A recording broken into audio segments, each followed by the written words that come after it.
സ്നേഹവന്ദനങ്ങൾ പ്രിയമുള്ള റിവ്യൂ വിറ്റ്നസിൻ്റെ ഒരു പുതിയ എപ്പിസോഡിലേക്ക് എല്ലാ മാന്യ പ്രേക്ഷകരെയും സ്വാഗതം ചെയ്യുകയാണ്. അനുഗ്രഹിക്കപ്പെട്ട ഒരു ദിവസം, നല്ല ഒരു ജീവിതാനുഭവം നമ്മൾ കേൾക്കാൻ പോവുകയാണ്. വളരെ പ്രാർത്ഥനയോടുകൂടി നമുക്ക് ദൈവസന്നിധിയിലായിരിക്കാം.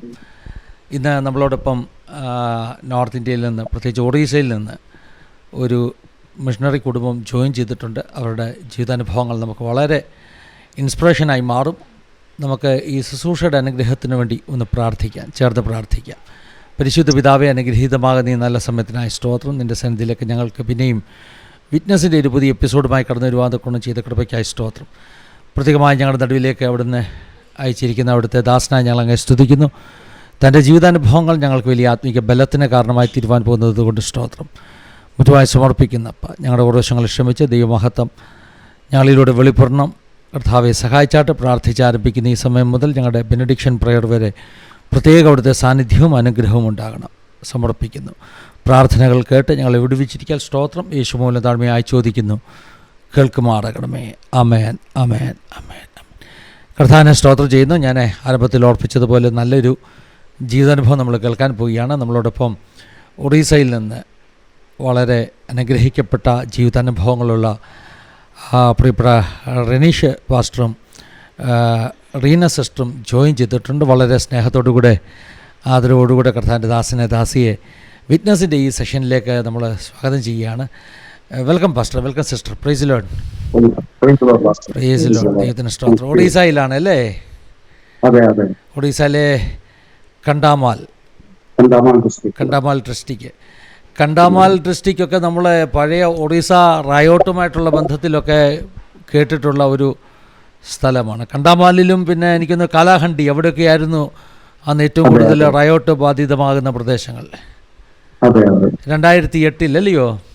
2007-2008 എനിക്കൊന്ന് ദേശം ഇപ്പം 17-18 വർഷം കഴിഞ്ഞിരിക്കുന്നു. പക്ഷേ ഇപ്പോഴും ആ സ്ഥലങ്ങളിലൊക്കെ ആ പഴയ റയോട്ടിൻ്റെ ഒരു എഫക്റ്റ് ഒക്കെ ഉണ്ടോ?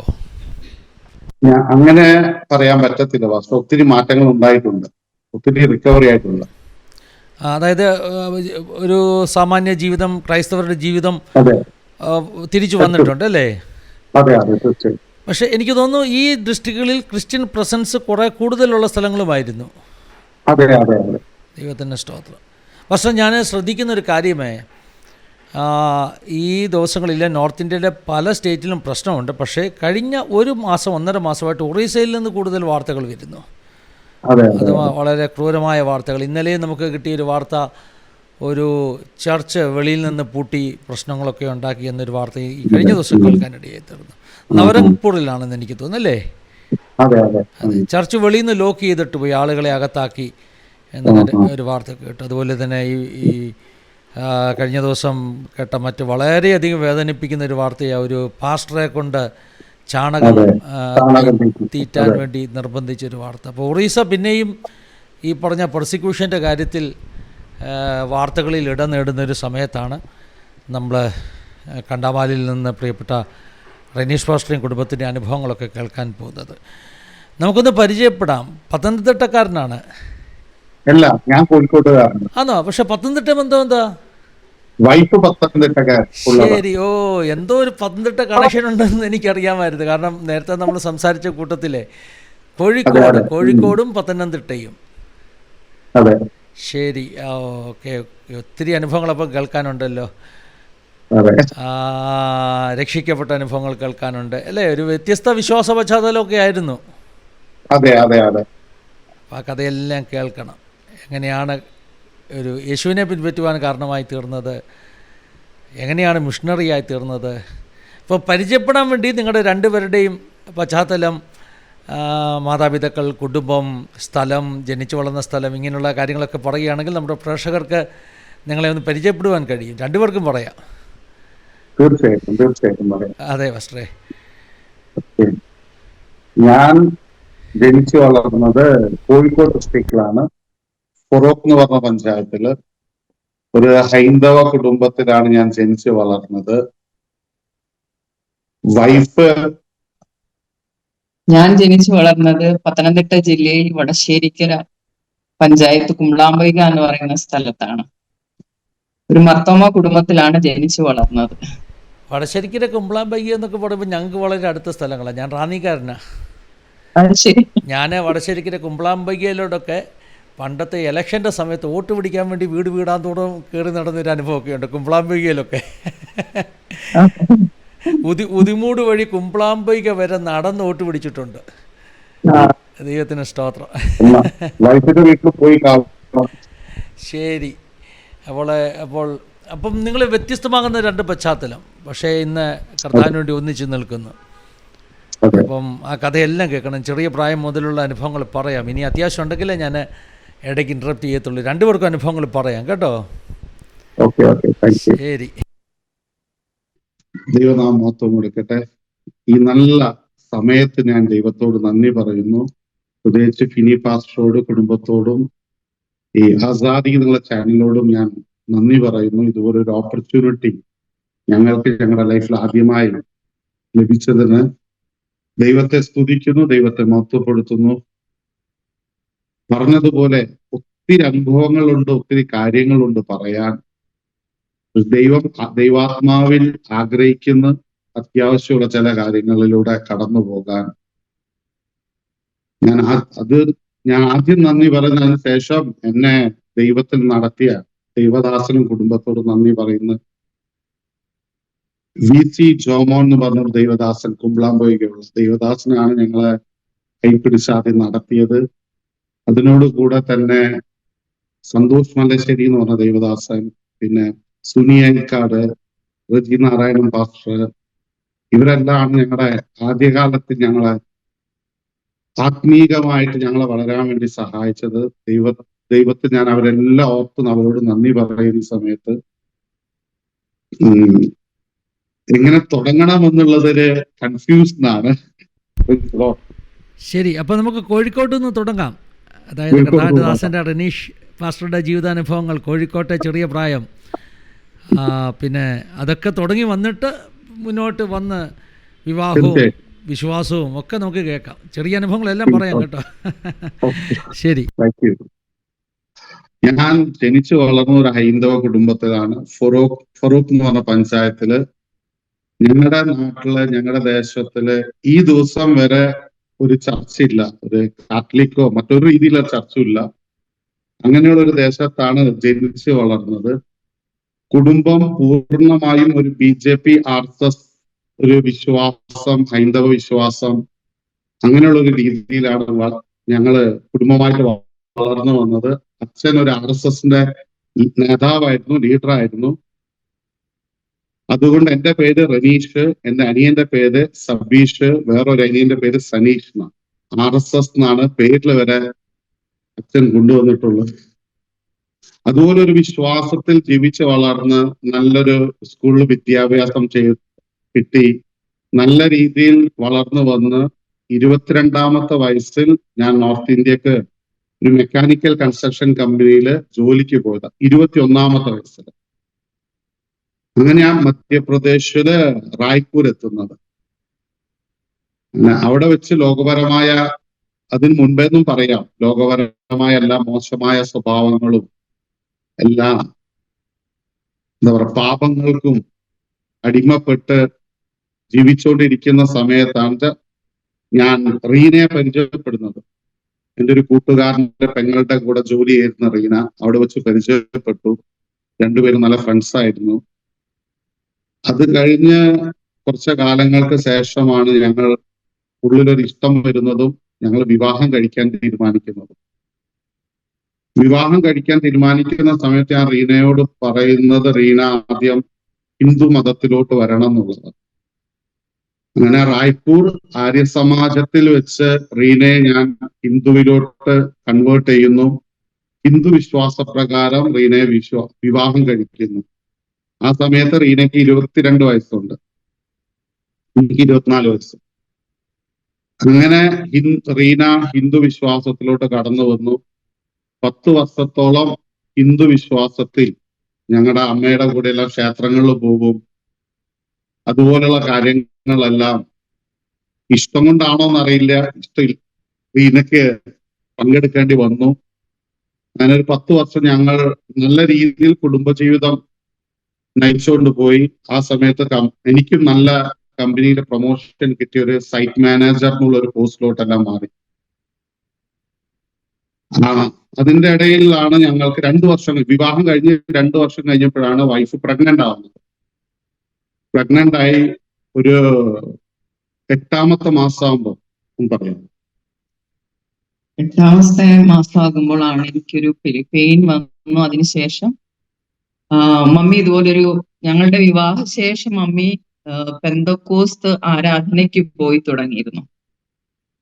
ആ സമയം മുതല് മമ്മി പ്രാർത്ഥിക്കുന്നുണ്ടായിരുന്നു ഞങ്ങൾക്ക് വേണ്ടി. അങ്ങനെ എനിക്ക് അങ്ങനെ ഒരു ഇൻസിഡന്റ് ഉണ്ടായ സമയത്ത്, പ്രഗ്നൻസി ടൈമിൽ ഒരു ഇൻസിഡന്റ് ഉണ്ടായ സമയത്ത് അവിടുത്തെ ദേവദാസൻ ഞങ്ങൾക്ക് വേണ്ടി പ്രാർത്ഥിച്ചു, എനിക്ക് വേണ്ടി പ്രാർത്ഥിച്ചു. അത്ഭുതകരമായിട്ട് ആ ഒരു സിറ്റുവേഷനിൽ നിന്ന് ദൈവം വിടുവിച്ചു. അതിനുശേഷം 10th, അതായത് നാട്ടിലെ ദൈവദാസനാണ് അല്ലേ? നാട്ടിലെ പ്രാർത്ഥിച്ചത്, നാട്ടിലെ വടശ്ശേരിക്കരയുള്ള ദൈവദാസൻ. അതെ അതെ. ശരി. ഡെലിവറി ടൈം ആയപ്പോൾ ഇതുപോലെ പിന്നെയും പ്രശ്നങ്ങളുണ്ടായി. 2 ഹോസ്പിറ്റലിലുള്ള ഡോക്ടേഴ്സ് പറഞ്ഞു കുട്ടി മരിച്ചുപോയി, അതുകൊണ്ട് എത്രയും പെട്ടെന്ന് ഓപ്പറേഷൻ ചെയ്തെടുക്കണം, അതിനെ അല്ലെങ്കിൽ കുട്ടീന്റെ അമ്മയ്ക്കും അത് പ്രോബ്ലം ആകുമെന്ന് പറഞ്ഞു. ആ സമയത്തും ആ നാട്ടിലുള്ള ദേവദാസൻ ഞങ്ങൾക്ക് വേണ്ടി പ്രാർത്ഥിച്ചു. അത്ഭുതകരമായി ദൈവം അവിടെ നോർമൽ ഡെലിവറി തന്നു. ആ മോൾക്ക് ഇന്ന് 25 വയസ്സുണ്ട്. 2 ഹോസ്പിറ്റലിലെ ഡോക്ടേഴ്സ് ഡിക്ലെയർ ചെയ്തു പാസ്റ്ററെ കൊച്ചു മരിച്ചു എന്ന്. പക്ഷേ പ്രാർത്ഥിച്ചപ്പം നോർമൽ ഡെലിവറിയായി. ദൈവം അത്ഭുതകരമായ കൊച്ചിനെ നടത്തുന്നു. ഇപ്പം 25 വയസ്സുണ്ട് മോൾക്ക്. മോളുടെ പേര് ഗാഥ എന്നാണ്. എറണാകുളത്ത് MSW പഠിക്കുന്നു ഇപ്പൊ, ഫസ്റ്റ് ഇയർ. പിന്നെ ഞങ്ങൾക്ക് ദൈവം അത് കഴിഞ്ഞ ശേഷം ഞങ്ങൾ മോനെ തന്നു. മോൻ ഒറീസയില് ഭുവനേശ്വറിൽ ഇപ്പൊ പഠിക്കുന്നു. അവന് 22 വയസ്സ് കഴിഞ്ഞു. ജേർണലിസം, മാസ് കമ്മ്യൂണിക്കേഷൻ പഠിക്കുന്നു ഇപ്പൊ അവൻ. ഞങ്ങൾ 2015 മുതൽ അവൻ ഞങ്ങളോട് കൂടെ ഒറീസയിലുണ്ട്. മോള് നാട്ടിൽ തന്നെ നിന്ന് പഠിക്കുകയാണ്. വൈഫിന്റെ അമ്മയുടെ കൂടെ അവിടെ വീട്ടിൽ നിന്നാണ് പഠിച്ചുകൊണ്ടിരുന്നത്. പല അത്ഭുതങ്ങളും ഞങ്ങൾ വിശ്വാസത്തിൽ വരുന്നതിന് മുൻപേ പല ദൈവത്തിന്റെ അത്ഭുതങ്ങളും ഞങ്ങൾ അനുഭവിച്ചിട്ടുണ്ട്. ഞാനൊരു ഫുട്ബോൾ പ്ലെയർ ആയിരുന്നു. എനിക്കൊരു ആക്സിഡന്റ് ഉണ്ടായി കളിക്കുന്ന സമയത്ത്. ട്രീറ്റ്മെന്റ് ചെയ്തിട്ടൊന്നും ആ മസിൽ ഫ്രീ ആവേ, കൈ പൊക്കാനൊന്നും പറ്റുന്നില്ലായിരുന്നു, കഴുത്ത് തിരിക്കാൻ പറ്റില്ലായിരുന്നു. അതും ഇതുപോലെ പത്തനംതിട്ട ഞാനൊരു വെക്കേഷനിൽ പോയ സമയത്ത് അവിടെ ഒരു ഓപ്പൺ കൺവെൻഷൻ നടക്കുന്ന ഗ്രൗണ്ടിൽ ചെന്നു. ഞാൻ തന്നെ എന്റെ മേലെ കൈവച്ചു, യേശുവിനോട് പ്രാർത്ഥിച്ചു, ഞാൻ സൗഖ്യമായി. പല അത്ഭുതങ്ങൾ സംഭവിച്ചിട്ടും ഞങ്ങൾ ദൈവത്തെ രക്ഷിതാവായിട്ട് സ്വീകരിക്കാൻ തയ്യാറല്ലായിരുന്നു. അങ്ങനെ ഞാൻ വീണ്ടും ജോലി ആവശ്യമായിട്ട് ഞാൻ മേഘാലയക്ക് പോയി. മേഘാലയക്ക് പോകുമ്പോൾ ഞാൻ എന്റെ ഫാമിലിയെ പത്തനംതിട്ട കൊണ്ടുവിട്ടു. ഞാൻ മേഘാലയക്ക് ജോലിക്ക് പോയി കഴിഞ്ഞപ്പം വൈഫ് അവിടെ ജോമോൻ പാസ്റ്ററുടെ ചർച്ചിൽ പ്രയറിന് പോകാൻ തുടങ്ങി. വൈഫ് അവിടെ വെച്ച് രക്ഷിക്കപ്പെട്ടു 2009. രക്ഷിക്കപ്പെട്ട് കഴിഞ്ഞപ്പോ എന്നെ ഫോൺ ചെയ്ത് പറഞ്ഞു, ഞാനിനി അമ്പലത്തിലൊന്നും പോവത്തില്ല, ഞാനിനി പഴയ പോലെ വിശ്വാസത്തിൽ നിൽക്കത്തില്ല, ഞാൻ യേശുവിലെ ജീവിക്കാൻ പോകുന്നതെന്ന് എന്നെ ഫോൺ ചെയ്ത് പറഞ്ഞപ്പം ഞാനൊരു കാര്യം വൈഫിനോട് ആവശ്യപ്പെട്ടിട്ടുള്ളൂ, നീ ചർച്ചിൽ പോയിക്കോ, പക്ഷെ എന്റെ മക്കളെ കൊണ്ടുപോകരുത്. അങ്ങനെ വൈഫ് ചർച്ചിൽ പോകും, മക്കള് വീട്ടിലിരിക്കും. ഞാൻ 2009 ഡിസംബറിൽ ഞാൻ ലീവില് വന്നപ്പം വൈഫ് ഞായറാഴ്ച ചർച്ചിന് പോവും, ഞാനും മക്കളൂടെ മലയാളപ്പുഴ ക്ഷേത്രത്തിലോട്ട് ഞായറാഴ്ച പോവും. അതൊരു മത്സര ബുദ്ധിയായിരുന്നു ഭാര്യനോടുള്ള. ആ അമ്പലത്തിൽ പോകണം എന്നുള്ള ആഗ്രഹം കൊണ്ടല്ലായിരുന്നു, ഒരു മത്സര ബുദ്ധിയിൽ അങ്ങനെ ചെയ്തുകൊണ്ടിരുന്നു. അങ്ങനെ 2010 ജനുവരി 1-ാം തീയതി വൈഫ് എന്നോട് അപേക്ഷിച്ചു, വൈകുന്നേരം ഒരു പ്രയർ മീറ്റിംഗ് നടക്കുന്നുണ്ട് ഉദിമൂട്, ഒരു കൺവെൻഷൻ. എന്നോട് ചോദിച്ചു, ആ കൺവെൻഷന് പ്രയറിന് വരാമോ എന്ന് ചോദിച്ചു. ഞാൻ പറഞ്ഞു, എന്തുകൊണ്ട് വന്നൂടെ, വീട്ടിൽ വെറുതെ ഇരിക്കല്ലേ. എന്റെ കയ്യിലും എന്റെ കഴുത്തില് എന്റെ പോക്കറ്റിലെല്ലാം ഒത്തിരി ഏലസുകളും കാര്യങ്ങളൊക്കെ ഞാൻ കെട്ടിവെച്ചിട്ടുണ്ട്. എനിക്ക് അതെന്നെ പ്രൊട്ടക്ട് ചെയ്യും, അതുള്ളത് കൊണ്ട് എനിക്കൊന്നും സംഭവിക്കത്തില്ല എന്നുള്ള ഒരു വിശ്വാസം എന്റെ ഉള്ളിലുണ്ട്. അപ്പൊ അതെല്ലാം ഉള്ളത് കൊണ്ട് ഞാൻ വൈഫിനോട് പറഞ്ഞു ഞാൻ വരാം എന്തുവാന്ന് പറഞ്ഞിട്ട് വൈകുന്നേരം ആ പ്രയത്നം പോയിരുന്നു. എന്ന് പറഞ്ഞാൽ പെന്തക്കോസ്തുകാരുടെ പ്രാർത്ഥനയ്ക്ക് പോയാലും ഇതൊന്നും നമുക്ക് ഏക്കത്തില്ലെന്നൊരു വിശ്വാസം. അതെ അതെ അതെ ഈ ഏലസൊക്കെ പ്രാർത്ഥന തടഞ്ഞോളും, അല്ലെങ്കിൽ അവിടുത്തെ പാട്ടും പ്രാർത്ഥനയും പരിശുദ്ധാത്മാവിൻ്റെ ഒക്കെ ഈ ഏലസും കെട്ടുകളും ഒക്കെ തടഞ്ഞോളും. അതെ അതെ ആ അതെ ധൈര്യത്തിലാണ് പോയത്. അതെ അതെ അതെ, കണ്ടിന്യൂ ചെയ്യാം പാസ്റ്ററെ. അങ്ങനെ അവിടെ പോയിരുന്നു. എന്റെ കൂടെ റീനയുടെ ചേർച്ചിലെ പാസ്റ്റർ ജോമൻ പാസ്റ്റർ ഉണ്ടായിരുന്നു എന്റെ സൈറ്റില്. ഇരുന്ന് കഴിഞ്ഞപ്പം പാസ്റ്റർ ഒരു ദൈവദാസനോട് ശുശ്രൂഷിക്കുന്നുണ്ടായിരുന്നു, ബാബു ജോർജ് പാസ്റ്റർ റാന്നിയിലുള്ള. ശുശ്രൂഷിച്ചുകൊണ്ടിരിക്കുന്ന സമയത്ത് എനിക്ക് അവിടെ ഇരിക്കാൻ പറ്റുന്നില്ല, ഞാൻ ഒത്തിരി ഡിസ്റ്റർബ് ആവുന്നുണ്ട്. അങ്ങനെ ഡിസ്റ്റർബ് ആവുന്ന ആ സമയത്ത് എന്റെ സൈറ്റിലിരുന്ന ദൈവദാസന്റെ കയ്യിൽ നിന്ന് ഞാൻ ബൈബിൾ മേടിച്ചു. ലൈഫിൽ ആദ്യമായിട്ട് ബൈബിള് കയ്യിലെടുത്തു, ബൈബിൾ അങ്ങ് തുറന്നു. ടൈം പാസിന് വേണ്ടി ബൈബിള് തുറന്നു, ഒരു വചനം വായിച്ചു. അപ്പോസ്തല പ്രവർത്തികൾ 10:35. ദൈവത്തിന് മുഖപക്ഷമില്ല, എന്നും ഏത് ജാതിയിലും അവനെ വിശ്വസിച്ച് നീതി പ്രവർത്തിക്കുന്നവനെ അവൻ അംഗീകരിക്കുന്നു എന്നുള്ള ആ വചനം വായിച്ചു. അപ്പൊ ആ വചനം വായിച്ചു കഴിഞ്ഞപ്പം അവിടെ ഞാൻ ഒരു വിഷയം എനിക്ക് എന്റെ ഹൃദയത്തിൽ ആകർഷിച്ചു. ദൈവത്തിന് ഏത് ജാതിയിലുമുള്ളവനെ അംഗീകരിക്കാൻ തയ്യാറുള്ള ദൈവമാണ് യേശു എന്നുള്ളത്. അതിനു മുൻപ് ഞാൻ ചെയ്യുന്ന പല പാപങ്ങളിൽ നിന്നും എനിക്ക് പുറത്തു വരണം എന്ന് എനിക്ക് ഭയങ്കര ആഗ്രഹമുണ്ട്. ആ ആഗ്രഹത്തോടു കൂടിയാണ് ഞാൻ 2009 ഞാൻ ലീവില് വരുന്നത്. എന്റെ കൂട്ടുകാരെ കൂടെ എനിക്ക് ശബരിമലയ്ക്ക് പോകണം. അന്ന് വരെ ശബരിമലയ്ക്ക് പോയിട്ടില്ല. പക്ഷെ വീട്ടിലുള്ളവരെല്ലാം അച്ഛൻ ഗുരുസ്വാമിയാണ്, അനിയൻ ഗുരുസ്വാമിയാണ്, പക്ഷെ ഞാൻ ഇതുവരെ പോയിട്ടില്ല. 2009 ഞാൻ വരുന്നത് എനിക്ക് നല്ലൊരു 2010 വേണം, ശബരിമലയ്ക്ക് പോകണം, ഇതെല്ലാം ആഗ്രഹിച്ചിട്ടാണ് വരുന്നത്. പക്ഷെ എന്റെ കൂട്ടുകാർ എന്നെ കൂട്ടാതെ ശബരിമലയ്ക്ക് പോയി കഴിഞ്ഞപ്പം എനിക്ക് പിന്നെ പോകാൻ പറ്റിയില്ല.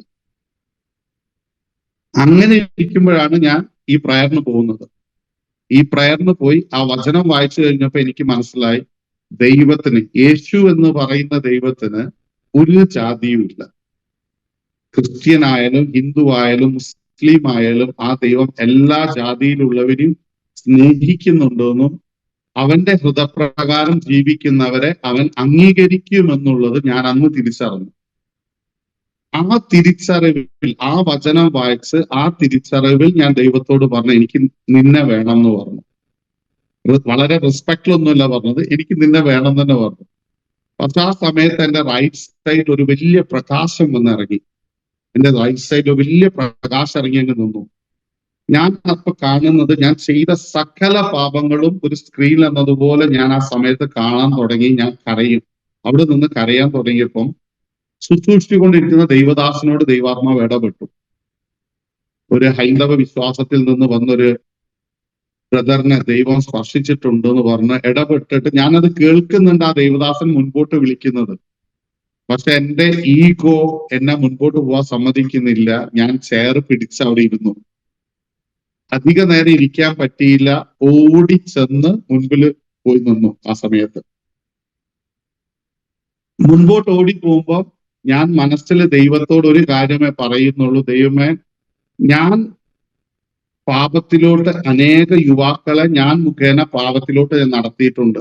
അതുപോലുള്ള യുവാക്കളെ ഈ പാപത്തിൽ നിന്നും ഈ പിശാചിൽ നിന്നും വിടുവിക്കാൻ എന്നെ ഉപയോഗിക്കണമെന്ന് ഹൃദയത്തിൽ പ്രാർത്ഥിച്ചുകൊണ്ടാണ് ദൈവദാസന്റെ അടുത്തോട്ട് ഓടി ചെല്ലുന്നത്. അതിനുശേഷം ആ ദൈവദാസൻ എനിക്ക് വേണ്ടി പ്രാർത്ഥിച്ചു. അന്ന് സകല പാപങ്ങളെയും വിട്ട്, ദൈവം സഹായിച്ച് സകല പാപങ്ങളെയും വിട്ട് ദൈവത്തെ സ്വന്തം രക്ഷിതാവായിട്ട് സ്വീകരിക്കാൻ ജനുവരി 1 2010 ദൈവം എന്നെ സഹായിച്ചു. അവിടെ വെച്ച് പൂർണ്ണമായും അന്ന് തന്നെ ഡിസിഷൻ എടുത്തു, ഇനി ഞാൻ ജോബ് ചെയ്യത്തില്ല എന്നുള്ളത്. ആ സമയത്ത് ഞാനൊരു മെക്കാനിക്കൽ കൺസ്ട്രക്ഷൻ കമ്പനിയുടെ സൈറ്റ് മാനേജർ. 1000-ഓളം പേര് എൻ്റെ കീഴിൽ ജോലി ചെയ്യുന്ന സമയമാണ്. ആ സമയത്ത് ആ ജോബ് റിസൈൻ ചെയ്തു. പിന്നെ ജോലി വേണ്ടെന്നുള്ള ഇതില് ദൈവദാസന്മാരോട് കൂടെ, ഞങ്ങളുടെ പാസ്റ്ററോട് കൂടെ യാത്ര ചെയ്യാൻ തുടങ്ങി. അങ്ങനെ ഇരിക്കുമ്പോഴാണ് Rejinarayan pastor, Sunil Suniyakkad pastor, Santhosh Mallassery pastor എല്ലാം പരിചയപ്പെടുന്നത് ദൈവദാസനിലൂടെ. ഞാൻ അവരുടെ ഭവനങ്ങളിൽ പോയിരിക്കും, പ്രാർത്ഥിക്കും, അഭിഷേകം. അങ്ങനെ ജനുവരി 31 ഞങ്ങൾ രണ്ടുപേരും ഒരുമിച്ച് റാന്നിയിൽ വെച്ച് സ്നാനപ്പെടുന്നത്. പിന്നെ ഫെബ്രുവരി 14 അഭിഷേകം പ്രാപിച്ചു. ഫെബ്രുവരി 24 മുൻപായിട്ട് ദൈവാത്മാവ് എന്നോട് ഇടപെട്ടു 40 ദിവസം ഉപവസിക്കണം. അപ്പൊ ഈ ഉപവാസം എന്തെന്നൊന്നും എനിക്കറിയത്തില്ല. അങ്ങനെ ഞാൻ വൈഫിനോട് പറഞ്ഞപ്പോൾ വൈഫ് പറഞ്ഞു ഇങ്ങനെയാണ്, ഭക്ഷണം കഴിക്കാതിരിക്കണം, ഇങ്ങനെ പറഞ്ഞു. പാസ്റ്ററും പറഞ്ഞു കാര്യങ്ങളെല്ലാം. അങ്ങനെ 40 ദിവസം ഉപവസിക്കാൻ ഞാൻ ആഗ്രഹിച്ച് പ്രാർത്ഥിക്കുന്ന സമയത്താണ് പത്തനംതിട്ടയില് 2010 ഫെബ്രുവരിയിൽ Santhosh Mallassery pastor 40 days fasting prayer declare ചെയ്യുന്നത്. അങ്ങനെ ദൈവം സഹായിച്ച് ആ 40 ഡേയ്സ് രാത്രിയും പകലും ഉപവാസത്തോടുകൂടെ ആ സഭയോടുകൂടെ ചേർന്ന് നിൽക്കുകയാണ്. 40 ദിവസം 80ഓളം ദൈവവചനം കേൾക്കാനും അഭിഷേകത്തിൽ നിറയാനും. പക്ഷെ അവിടെ ശുശ്രൂഷിച്ച ഒരു ദൈവദാസൻ പോലും ദൈവാത്മാവിൽ എന്നോട് ദൂത് പറയാതെ പോയിട്ടില്ല. അങ്ങനെ ദൈവത്തിന്റെ ആത്മാവിൽ ഒത്തിരി നിറയാനും ദൈവവചനം പഠിക്കാനും ആത്മശക്തി പ്രാപിക്കാനും ദൈവദാസന്മാരുടെ ജീവിതത്തെ മനസ്സിലാക്കാനും അങ്ങനെ പല കാര്യങ്ങളും ആ ഒരു സീസണിൽ ദൈവം എന്നെ സഹായിച്ചു. അങ്ങനെ ദൈവത്തിൽ വളർന്ന് ഒത്തിരി ആ സമയത്ത് കയ്യിലുണ്ടായിരുന്ന കാശും എല്ലാം, ഗോൾഡ് എല്ലാം ദൈവവേലയ്ക്ക് വേണ്ടിയിട്ട് കൊടുത്തു. ബിഗ് സീറോയിലോട്ട് വന്നു ഒരു 6 മാസം കഴിയുമ്പോൾ. അപ്പൊ തന്നെ ഞങ്ങൾ പത്തനംതിട്ടയില് വടശ്ശേരിക്കര കുമ്പളാമ്പൊയ്ക്കൽ ഒരു വീട് വാടകയ്ക്ക് എടുത്തു. അവിടെ താമസിക്കാൻ തുടങ്ങി. പിന്നെ അങ്ങോട്ട് മുൻപോട്ട് ജീവിക്കാനുള്ള വഴിയൊന്നുമില്ല. അപ്പം കുമ്പളാമ്പൊയ്ക്കൽ തന്നെ എൻ്റെ ഒരു കൂട്ടുകാരുണ്ട്, ഷാജി എന്ന് പറഞ്ഞിട്ട്. ആ കൂട്ടുകാരന്റെ പ്ലംബിംഗ് വർക്കാ പുള്ളിക്കാരന്റെ ഹെൽപ്പറായിട്ട് ജോലിക്ക് പോകാൻ തുടങ്ങി. അങ്ങനെ ഹെൽപ്പറായിട്ട് ജോലിക്ക് പോകും. പിന്നെ ദൈവദാസൻ എങ്ങോട്ടേലും മീറ്റിങ്ങിന് വിളിക്കുമ്പോൾ ദൈവദാസന്റെ കൂടെ പോകും. ഞായറാഴ്ച സഭയിൽ കൂടും. അങ്ങനെ നിന്ന് ദൈവത്തിൽ വളർന്നു. ഒത്തിരി ചുരുക്കിയാണ് ഞാൻ പറയുന്നത്. ദൈവത്തിൽ വളർന്നു. 2012 പാസ്റ്റർ എൻസൺ കെ സാമുല് പത്തനംതിട്ട വന്ന സമയത്ത് അവിടെ സ്റ്റേഡിയത്തിൽ ഒരു മീറ്റിംഗ് നടക്കുമ്പോൾ എനിക്ക് എപ്പോഴും പിന്നിൽ നിൽക്കുന്നതാണ് ഇഷ്ടം, മുൻപിൽ നിൽക്കുന്നതിനേക്കാളും. ദൈവദാസന്മാരെ എനിക്ക് വിശ്വാസമുണ്ട് ദൈവം എന്നോട് സംസാരിക്കും ഞാൻ എവിടെ നിന്നാലും. അതുകൊണ്ട് പിന്നിൽ നിന്നിട്ട് ഞാൻ എൻ്റെ കൈ ഉയർത്തി ഇങ്ങനെ ആരാധിക്കും. ദൈവദാസൻ സൂക്ഷിക്കും കൈ ഉയർത്തി ഇങ്ങനെ കാണിക്കുന്ന സമയത്ത് ദൈവദാസൻ സ്റ്റേജിൽ ആ പുൽപിറ്റിൽ നിന്ന് വിളിച്ചു പറയുന്നത്, ഈ കൈ ഉയർത്തുന്ന ബ്രദറിന് ദൈവം ഒറീസ, മധ്യപ്രദേശ്, UP, രാജസ്ഥാൻ എന്ന ഇടങ്ങളിൽ ദൈവം ഉപയോഗിക്കുന്നു, ഛത്തീസ്ഗഡ് എന്ന ദൈവം ഉപയോഗിക്കുന്നു പറയുന്നത്. ആ ദൂതാണ് ഇന്ന് എന്നെ ഇവിടെ എത്തിച്ചത്.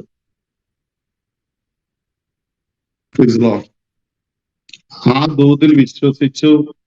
ദൂതിൽ വിശ്വസിച്ചു പ്രാർത്ഥിക്കാൻ തുടങ്ങി. ഒത്തിരി അനുഭവങ്ങൾ അതിൻ്റെ ഇടയിൽ ദൈവം തന്നു. ഈ 4 വർഷത്തിന്റെ ഉള്ളിൽ തന്നെ വീണ്ടും 2 തവണ 40 ഡേയ്സ് ഫാസ്റ്റിംഗ് ദൈവസന്നിധിയിൽ ഇരിക്കാൻ ദൈവം എന്നെ സഹായിച്ചു. അപ്പൊ തന്നെ വീട്ടിലുള്ളവര് ഞാൻ വിശ്വാസത്തെ വന്നത് അറിഞ്ഞു. അമ്മയോട് ഞാൻ പറഞ്ഞു, അമ്മ ഞാൻ യേശുവിൽ വിശ്വസിക്കാന്ന് പറഞ്ഞപ്പം പിന്നെ പാസ്റ്റർ എൻ്റെ അമ്മ എന്നോട് ഒറ്റ കാര്യം പറഞ്ഞോളൂ, അതുകൊണ്ടാണ് നീ ഇപ്പം വഴക്കൊന്നും ഉണ്ടാക്കാത്തത്, അടിയൊന്നും ഉണ്ടാക്കാത്തതല്ലേ. എന്തെന്ന് വെച്ച് കഴിഞ്ഞാൽ ഞാൻ നാട്ടില് അച്ഛന്റെ ചേട്ടനെ, അച്ഛന്റെ പെങ്ങളെ വരെ അടിച്ച ആളാ വഴക്കുണ്ടാക്കിയിട്ട്. അതിനുശേഷം ഞാൻ വിശ്വാസത്തിൽ വന്ന ശേഷം ഞാൻ വീട്ടിൽ ചെല്ലുമ്പോൾ എന്ത് ഇഷ്യൂ ഉണ്ടായാലും ഞാൻ സൈലന്റ് ആയിട്ട് ഇരിക്കുന്നത് അമ്മ കണ്ടു. അമ്മ അതിന്റെ കാരണം അമ്മയുടെ ഹൃദയത്തിൽ അന്വേഷിക്കായിരുന്നു തോന്നുന്നു. അമ്മയ്ക്ക് മനസ്സിലായി അമ്മയുടെ മോൻ വഴക്കുണ്ടാക്കാത്തതിന്റെ കാരണം ഞാൻ ദൈവത്തെ സ്വീകരിച്ചത് കൊണ്ടും ദൈവം എന്നിൽ പ്രവർത്തിക്കാൻ തുടങ്ങിയത് കൊണ്ടും അന്ന് അമ്മ തിരിച്ചറിഞ്ഞു. അമ്മ ചിന്തിക്കുന്നത് ഇവൻ എന്ത് പറ്റിയെന്നായിരിക്കും അല്ലേ? അതെ അതെ അതെ, എന്താണെന്നറിയത്തില്ല അമ്മയ്ക്ക് എന്താ കാരണം എന്നുള്ളത്. അപ്പൊ തന്നെ അമ്മ എന്നോട് അതുകൊണ്ടാണല്ലേ നീ ഇപ്പൊ വഴക്കുണ്ടാക്കുന്നതെന്ന് ചോദിച്ചു. അങ്ങനെ അമ്മയോടും അച്ഛനോടും നമ്മുടെ അറിയാമല്ലോ തറവാട്ടിലുള്ളവരെല്ലാവരും പറഞ്ഞു ഇവനെ നമുക്ക് തറവാട്ടിൽ നിന്ന് പുറത്താക്കണം. ഇവൻ അങ്ങനെയുള്ള പല കാര്യങ്ങൾ പറഞ്ഞപ്പം അമ്മയും അച്ഛനും ഒരു കാര്യം അവരോട് പറഞ്ഞുള്ളൂ, നിങ്ങൾ നിങ്ങളുടെ വീട്ടിലെ പ്രശ്നങ്ങൾ ആദ്യം സോൾവ് ചെയ്യ്, എന്നിട്ട് എന്റെ വീട്ടിലെ പ്രശ്നം സോൾവ് ചെയ്യാന്ന് പറഞ്ഞു. അത് അമ്മയും അച്ഛനും നല്ല സപ്പോർട്ട് ചെയ്യുന്നു. അച്ഛൻ കഴിഞ്ഞ വർഷം മരിച്ചു, അമ്മയും അച്ഛനെല്ലാം നല്ല സപ്പോർട്ട് ചെയ്യുന്നു. ആരും എതിർത്ത അവർക്ക് അവരെ മകൻ മാറിക്കണ്ടു. മകന്റെ ചീത്ത സ്വഭാവങ്ങളിലും എല്ലാം നിന്ന് മകൻ മാറിക്കണ്ടപ്പം അതിൽ അവർ സന്തോഷമായിരുന്നു. അവർക്ക് ഉള്ളിൽ വിഷമങ്ങൾ ഉണ്ടായിരിക്കും, പക്ഷെ അവർ ഞങ്ങളോട് ആ വിഷമമൊന്നും കാണിച്ചിട്ടില്ല. നല്ല രീതിയിൽ തന്നെ ഞങ്ങളെ സ്വീകരിച്ചു, ഞങ്ങളെ ഇതുവരെ സ്നേഹിച്ചു. അത് കഴിഞ്ഞ് 2013 ഞാൻ ഒറീസയ്ക്ക് വരുന്നത്. അതിനൊരു കാരണമുണ്ട്. ഞങ്ങളൊരു ഇൻഡക്ഷൻ അല്ലെങ്കിൽ ഒരു മിക്സി വാങ്ങിക്കാൻ വേണ്ടിയിട്ട് പത്തനംതിട്ട ഒരു ഷോപ്പിൽ പോയി. അപ്പൊ അന്ന് പരിശുദ്ധാത്മാവ് എന്നെ ഗൈഡ് ചെയ്തിട്ട് ഒരു ഷോപ്പ് കാണിച്ചു തന്നു. അലക്സോ എന്ന് പറഞ്ഞിട്ടൊരു ഷോപ്പ്. സജി ബ്രദർ എന്ന് പറഞ്ഞൊരു ബ്രദറിന്റെ ഷോപ്പാണ്, കോഴഞ്ചേരി ബ്രദറിന്റെ വീട്. ആ ഷോപ്പിൽ കയറി ഞങ്ങള് മിക്സി വാങ്ങിക്കുന്ന സമയത്ത് ബ്രദറായിട്ട് സംസാരിച്ചു. അപ്പൊ ഞാൻ ഇങ്ങനെ വിശ്വാസത്തിൽ വന്നാന്ന് പറഞ്ഞു. അങ്ങനെ ഞങ്ങൾ രണ്ടുപേരും നല്ല ക്ലോസ് ആയി, പരിചയമായി, സംസാരിക്കാൻ തുടങ്ങി. കൂടുതൽ ബ്രദർ എന്നെ അങ്ങോട്ട് പ്രാർത്ഥനയ്ക്കെല്ലാം വിളിക്കാൻ തുടങ്ങി. അങ്ങനെ ഞങ്ങൾ നല്ലൊരു റിലേഷൻഷിപ്പ് ആയി കഴിഞ്ഞപ്പം ബ്രദറിന്റെ പരിചയത്തിൽ ഒരു അങ്കിൾ ഉണ്ട്, വർഗീസ് എന്ന് പറഞ്ഞ അങ്കിളിന് കന്തമാനിലോട്ട് ഒറീസയ്ക്ക് ചർച്ച് പ്ലാന്റിങ്ങിന് വരണം. അപ്പം ഹിന്ദി ഭാഷ സംസാരിക്കാൻ അറിയുന്ന ഒരാൾ വേണം. അങ്ങനെ ഹിന്ദി ഭാഷ സംസാരിക്കാൻ വേണ്ടി ആ അങ്കിളുടെ കൂടെ 2013 ജൂലൈയിൽ ഞാൻ മുനികുട വന്നു. അവിടെ കുറച്ച് ദിവസങ്ങൾ തങ്ങി. അത് കഴിഞ്ഞ് കന്തമാനിൽ വന്ന് ഈ അങ്കിള് നാട്ടിൽ നിന്ന് ഒറീസയ്ക്ക് പോയത് അല്ലേ? അങ്കിളിന് കൂട്ടുപോയതാണോ? ഞാൻ കൂട്ടുപോയത് അങ്കിളിന്റെ ചർച്ച് പ്ലാന്റിങ് ചെയ്യുന്ന ഒരു ഇതുണ്ട്. അപ്പൊ അങ്ങനെ ഞാൻ വന്നതായിരുന്നു അങ്കിളിന്റെ കൂടെ. ഇവിടെ വന്നു കഴിഞ്ഞപ്പം ദൈവാത്മാവ് ഇവിടെ നടക്കുന്ന കറപ്ഷനും മറ്റുള്ള കാര്യങ്ങളൊക്കെ എന്നോട് വ്യക്തമായി സംസാരിക്കും. അപ്പൊ ഞാൻ അത് അങ്കിളിനോട് പറയും. അങ്കിൾ എന്നോട് പറയും, നീ അതൊന്നും അന്വേഷിക്കേണ്ട ആവശ്യമില്ല, എനിക്ക് ഭാഷയിൽ മാത്രം സഹായിച്ചാൽ മതി എന്ന് പറഞ്ഞു. അങ്ങനെ 1.5 മാസത്തോളം അങ്കിളിന്റെ കൂടെ നിന്നു. തിരിച്ചു പോകുമ്പോ ഞാൻ അങ്കിളിനോട് ചോദിച്ചു, അങ്കിള് ഞാൻ തനിച്ച് ഇവിടെ വരുന്നവർ അങ്കിളിന് ബുദ്ധിമുട്ടുണ്ടാവും ചോദിച്ചു. അങ്കിള് പറഞ്ഞു ഇല്ല എന്ന് പറഞ്ഞു. തിരിച്ച് നാട്ടിൽ ചെന്ന് കഴിഞ്ഞു. ഈ പ്ലംബറുടെ ഹെൽപ്പറായിട്ട് ജോലിക്ക് വീണ്ടും പോകാൻ തുടങ്ങിയെന്ന ആ സമയത്ത് എനിക്ക് നാട്ടിൽ നിൽക്കാൻ പറ്റുന്നില്ല പാസ്റ്റർ. എന്നോട് ഉള്ളില് ദൈവം പറയുന്നത് നീ തിരിച്ചു പോന്നാ പറയുന്നത്. ആ സമയത്ത് ഞങ്ങളൊരു വീട്ടില് വാടകയ്ക്ക് വീടെടുത്തിട്ട് താമസിക്കുക. 5000 രൂപ വീടിന് വാടക. ഞങ്ങളുടെ വീടിന്റെ മുകളില് 5 സ്റ്റുഡൻസ് പെയിങ് ഗസ്റ്റ് ആയിട്ട് താമസിക്കുന്നുണ്ട്. അപ്പൊ അവർക്ക് വൈഫ് കുക്ക് ചെയ്ത് കൊടുക്കുന്നു. ഞാനും വൈഫോട് അവർക്ക് കുക്ക് ചെയ്ത് കൊടുക്കും. ക്രിസ്ത്യൻ പിള്ളേരാണ്. അപ്പം അവരുടെ കൂടെ താമസിച്ചിട്ടാണ് ഞങ്ങളുടെ ജീവിതം മുമ്പോട്ട് കൊണ്ടുപോകുന്നത്. ആ സമയത്താണ് ദൈവം എന്നോട് പറയുന്നത് ഒറീസയ്ക്ക് തിരിച്ചു പോകണമെന്ന്. അങ്ങനെ ഞാൻ ആ ഒരു ലൈഫിൽ ആ ഒരു സമയത്ത് വൈഫിനോട് പറഞ്ഞു എനിക്ക് ഇവിടെ നിൽക്കാൻ പറ്റത്തില്ല, ഞാൻ തിരിച്ചു പോകും ഒറീസയ്ക്ക് എന്ന് പറഞ്ഞപ്പം വൈഫ് അഗ്രി ചെയ്തു. ഞാൻ ഈ സജു ബ്രദറിനോട് ചെന്ന് പറഞ്ഞു, ബ്രദറെ ദൈവാത്മാവ് എന്നെ ഇങ്ങനെ ഗൈഡ് ചെയ്യുന്നുണ്ട് ഒറീസയ്ക്ക് പോകാൻ. അപ്പം ബ്രദർ എനിക്ക് ഒക്ടോബർ 9 ഒരു സ്ലീപ്പർ ടിക്കറ്റ് എടുത്തു തന്നു മുന്നിടയ്ക്ക് വരാൻ. പക്ഷെ ടിക്കറ്റ് കയ്യിലുണ്ട്, കാശ് കയ്യിലില്ല. ഡേറ്റ് 8 ആവുമ്പോ എന്റെ കയ്യിൽ 200 രൂപ ഉണ്ട്. ഞാൻ 200 രൂപ പോക്കറ്റിൽ വെച്ച് വൈഫിനോടും മക്കളോടും പറഞ്ഞ് വീട്ടിൽ നിന്ന് ഇറങ്ങുക. പക്ഷെ വീട്ടിൽ ഇറങ്ങുന്ന സമയത്ത് ഞങ്ങൾക്ക് നല്ല ഡ്രസ്സോ കാര്യങ്ങളോ ഒന്നുമില്ല ആ സമയത്ത്. കാരണം 2010 ശേഷം 2013 വരെ ഞങ്ങൾ പുതിയ ഡ്രസ്സ് വാങ്ങിയിട്ടില്ല, ഒന്നുമില്ല. ഉള്ള ഡ്രസ്സിലാണ് ജീവിക്കുന്നത്. എനിക്ക് ഇങ്ങോട്ട് വരാൻ ഒരു ഡ്രസ്സില്ല, ഇന്നർ വെയർ പോലും ഇല്ല എന്നുള്ളത്. അങ്ങനെ ഞാൻ വീട്ടിൽ നിന്ന് ഇറങ്ങി 200 രൂപയായി. പാസ്റ്റർ അടുത്ത് തന്നപ്പോ പാസ്റ്റർ എനിക്കൊരു ചെറിയ പൈസ തന്നു. വൈഫിന്റെ മമ്മീന്റെ അടുത്ത് തന്നു, വൈഫിന്റെ മമ്മി ചെറിയ പൈസ തന്നു. അങ്ങനെ എറണാകുളം വന്നപ്പോൾ എറണാകുളത്ത് എനിക്കൊരു പരിചയമുള്ള കൂട്ടുകാരുണ്ട്, ഒരു ബ്രദർ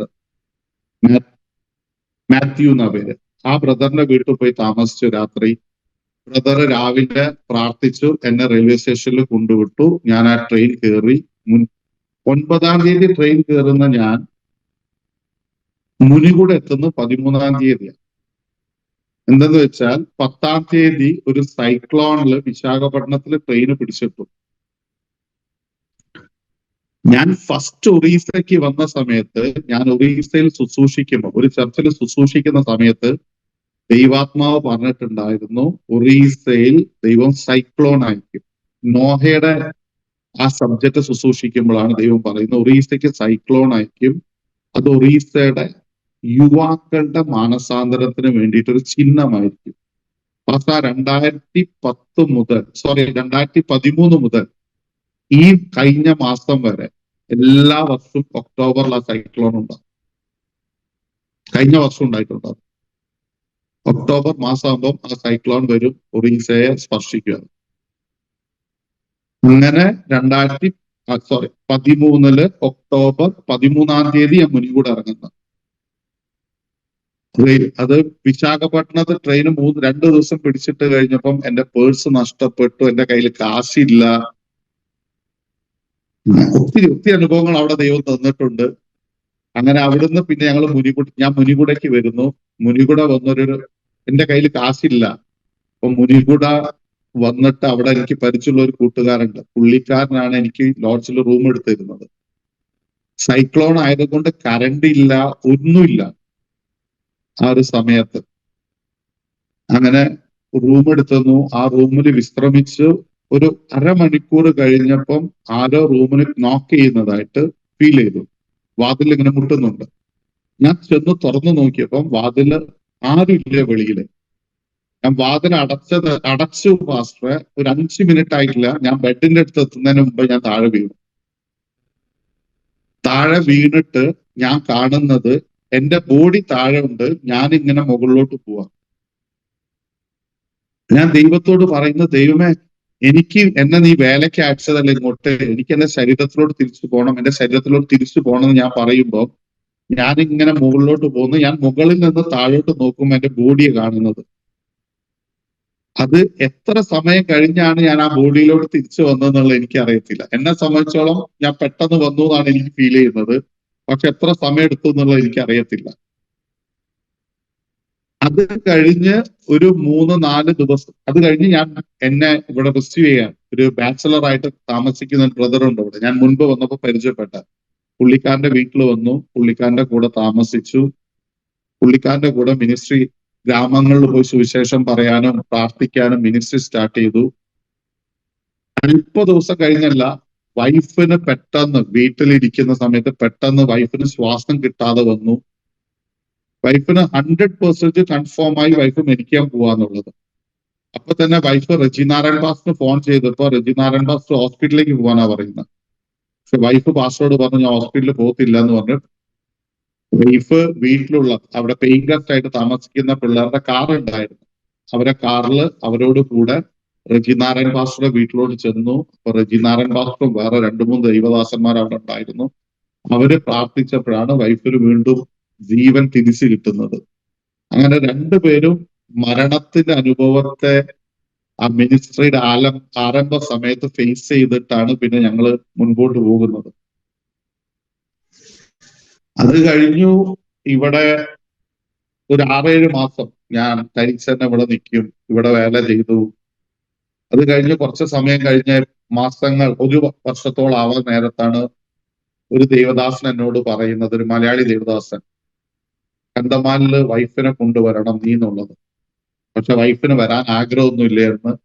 പക്ഷെ ദൈവദാസൻ പറഞ്ഞ വാക്കനുസരിച്ച് വൈഫ് ആദ്യം എന്റെ കൂടെ കന്തമാലിലോട്ട് വന്നു. ആ സമയത്ത് മക്കൾ 2 പേരും കേരളത്തിലായിരുന്നു.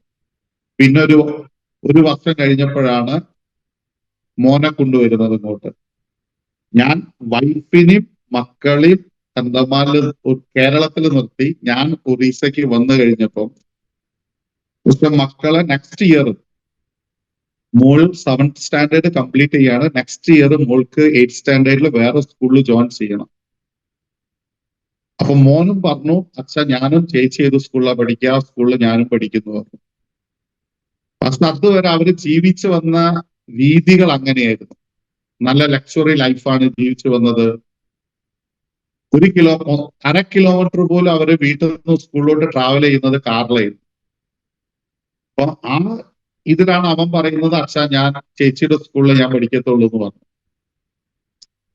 അങ്ങനെ ഞാൻ ഒറീസയിൽ വന്നു.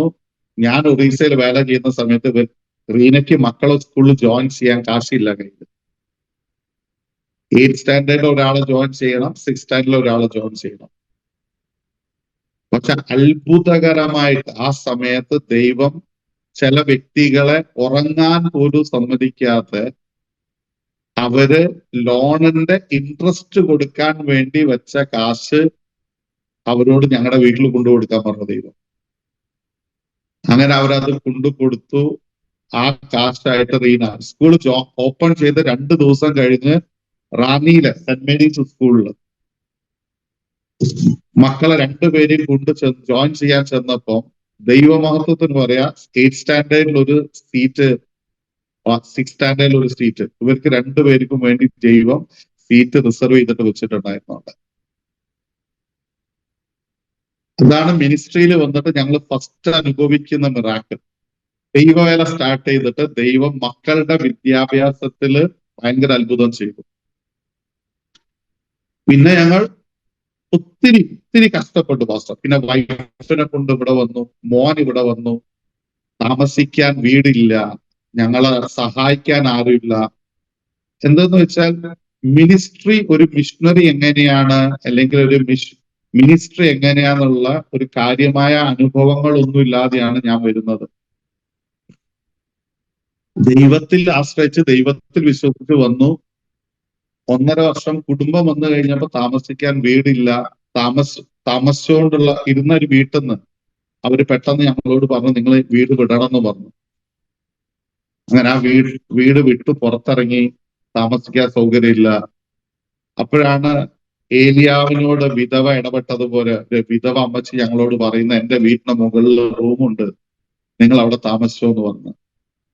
പക്ഷെ ആ റൂമിന് വാതിലില്ല, ഗ്രില്ല് മാത്രമേ ഉള്ളൂ, വാതിലില്ല.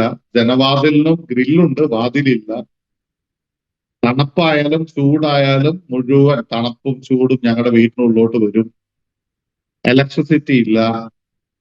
ആ വീട്ടില് 5 വർഷം ഞങ്ങൾ താമസിച്ചു. 2020 വരെ, ലോക്ക്ഡൌണിന്റെ സമയത്തല്ല ഞങ്ങൾ ആ വീട്ടിലായിരുന്നു. ഒത്തിരി ബുദ്ധിമുട്ടി, ഒത്തിരി മോനും ഒത്തിരി ഞങ്ങളോട് കൂടെ സഹിച്ചു. ആ സമയത്ത് അവന്റെ 8th സ്റ്റാൻഡേർഡ് കഴിഞ്ഞ് കഴിഞ്ഞപ്പോ അവനെ 9th ജോയിൻ ചെയ്യാൻ എന്റെ കയ്യിൽ പൈസ ഇല്ലാതെ വന്നപ്പം അവനൊരു വർഷം 9th ജോയിൻ ചെയ്യാതെ എന്റെ കൂടെ നിന്നു. അത് കഴിഞ്ഞ പാസ്റ്റർ ദൈവം അത്ഭുതകരമായിട്ട് അവന് വഴി തുറന്നു. മധ്യപ്രദേശില് ഷെഡോളില് ഒരു സ്കൂളിൽ 4 വർഷം അവനെ ഫ്രീ ആയിട്ട് പഠിപ്പിച്ചു, +2 വരെ. അത്ഭുതകരമായിട്ട് അവിടെ അവൻ 10th പഠിക്കുമ്പം അവിടെ സംസ്കൃത ഒരു ലാംഗ്വേജ് ഉണ്ട്. 10th സംസ്കൃത് പാസ്സായാലേ 10th പാസ്സാവാൻ പറ്റത്തുള്ളൂ. അവൻ 10th വന്നപ്പം, 9th കഴിഞ്ഞ അവൻ 10th വന്നപ്പം ഗവൺമെന്റ് നിയമം മാറ്റി. അത് അവൻ ഗവൺമെന്റ് പറഞ്ഞു ടോട്ടൽ സബ്ജക്ട് പാസ്സാവേണ്ട ആവശ്യമില്ല, മാർക്ക് വേണം എന്നുള്ള രീതിയിലോട്ട് മാറി. അവന്റെ ആ ഇയർ കഴിഞ്ഞു, നെക്സ്റ്റ് ഇയർ തിരിച്ചു വീണ്ടും നിയമം മാറി. അത്ഭുതമായിട്ട് ദൈവം അവനെ 4 വർഷം അവിടെ പോറ്റി. അവൻ അവിടെ ചെന്ന വഴിയിലൂടെ ഞങ്ങൾക്ക് ഷെഡോളില്, കട്നി ഡിസ്ട്രിക്റ്റില്, സത്ന ഡിസ്ട്രിക്റ്റില്, പന്ന ഡിസ്ട്രിക്റ്റില്, 4 ഡിസ്ട്രിക്റ്റിൽ ഇപ്പൊ ദൈവം ചർച്ച വേല തന്നു. യങ്സ്റ്റേഴ്സ് ആയിട്ടുള്ള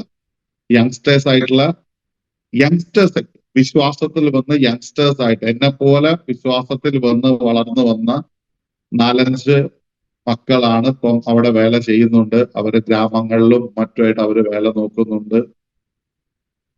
നല്ല രീതിയിൽ അവിടെയും ദൈവവേല മുൻപോട്ട് വളർത്തിക്കൊണ്ടുപോകുന്നുണ്ട്. ഒത്തിരി അനുഭവങ്ങൾ ഉണ്ടായിട്ടുണ്ട് പാസ്റ്റർ 12 വർഷത്തിനുള്ളിൽ.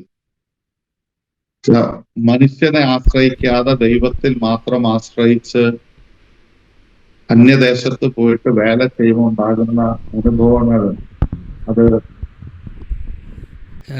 ഒറ്റയ്ക്കല്ലേ അന്ന് യാത്ര പുറപ്പെടുന്നത് ഒറ്റയ്ക്കാണ്. അതെ അതെ, മറ്റൊരു ഓർഗനൈസേഷൻ സപ്പോർട്ട് ചെയ്യുമോ, ആര് കൂടെ ഉണ്ടെന്നൊന്നും ചിന്തിക്കാതെ, ഒന്നുമില്ല. ഒരു സ്പോൺസറെ കണ്ടെത്താതെ ഒക്കെ പോയൊരു പോക്കാ. അതെ അതെ. അപ്പോൾ അനുഭവങ്ങൾ പറയാം കേട്ടോ, കർത്താവ് നടത്തിയ വിധങ്ങൾ, മിഷൻ ഫീൽഡിൽ കണ്ട അത്ഭുതങ്ങൾ, നേരിട്ട ചലഞ്ചസ് ഇതൊക്കെ പറയാം. ഒത്തിരി കഷ്ടം, ഒത്തിരി. പക്ഷെ ഞങ്ങൾ ഇപ്പോഴും ഞങ്ങൾ സന്തോഷിക്കുന്ന കാര്യം, ഇവിടെ ഒറ്റപ്പെട്ട് നിൽക്കുന്ന സമയത്തും തിരിച്ചു പോകണമെന്നുള്ളൊരു ചിന്ത ഉള്ളിൽ വരാൻ ദൈവം അനുവദിച്ചിട്ടില്ല. അത് എനിക്ക് തോന്നുന്നത് എനിക്ക് 2020 മുൻപേ എന്റെ ഉള്ളിൽ അങ്ങനെ ഒരിക്കൽ ചിന്ത വന്നപ്പം ഇവിടെയുള്ള ഒറീസയിലുള്ള ദൈവദാസന്റെ ഭാര്യയോട് ദൈവാത്മാവ് ഇടപെട്ടു, റെനീഷ് ഇങ്ങനെ ചിന്തിക്കുന്നുണ്ട്, അവനോട് പോകരുത് എന്ന് പറയണം എന്നുള്ളത്. ഒത്തിരി നമ്മള് കന്തമാലിലോട്ട് വന്നു കഴിഞ്ഞപ്പോ നമ്മളെ കൂടെ ഒത്തിരി പേരുണ്ടായിരുന്നു, ലോക്കൽ ഒത്തിരി ദൈവദാസന്മാരെല്ലാരും നമ്മളെ സ്നേഹിച്ച് നമ്മളെ കരുതി നമ്മളെ കൂടെ ഉണ്ടായിരുന്നു. പക്ഷെ അവരെ കുറ്റം പറയാൻ പറ്റത്തില്ല. അവര് കരുതിയത് മറ്റുള്ളവർ വരുന്നത് പോലെയാണ് ഞാനും വന്നത്. അപ്പൊ അവരും സാമ്പത്തികമായ സഹായങ്ങളോ മറ്റോ പ്രതീക്ഷിച്ചിട്ടാണ് എന്റെ കൂടെ നിന്നത്. പക്ഷെ 1.5 വർഷം 2 വർഷത്തോളം എന്റെ കൂടെ നിന്നിട്ട് ഞാൻ അവരൊരു രീതിയിൽ സഹായിക്കുന്നില്ലെന്ന് അവർക്ക് മനസ്സിലാക്കിയപ്പോൾ എനിക്കത് പറ്റത്തില്ലെന്ന് അവർ തിരിച്ചറിഞ്ഞപ്പോ പിന്നെ അവർക്ക് എന്നെ വിടാന്നുള്ളത് മാത്രമേ അവരുടെ മുമ്പിൽ ഒരു വഴിയുള്ളൂ. അപ്പം അവരെന്നെ വിട്ടത് എന്നെ ഒത്തിരി ബ്ലെയിം ചെയ്തുകൊണ്ടായി. ഞാനും എന്റെ വൈഫും എന്റെ മോനും ഒത്തിരി കുറ്റപ്പെട്ടിട്ടാണ് ഞങ്ങൾ അവരെ വിട്ടുപോകുന്നത്. അപ്പൊ ശരിക്കും ഒറ്റപ്പെട്ടു പോയി ഈ ദേശത്ത്, ആരുമില്ല, ഒന്നുമില്ല. ആ ഒരു സമയം എന്ന് പറഞ്ഞാൽ ഒത്തിരി വേദനിച്ച സമയം.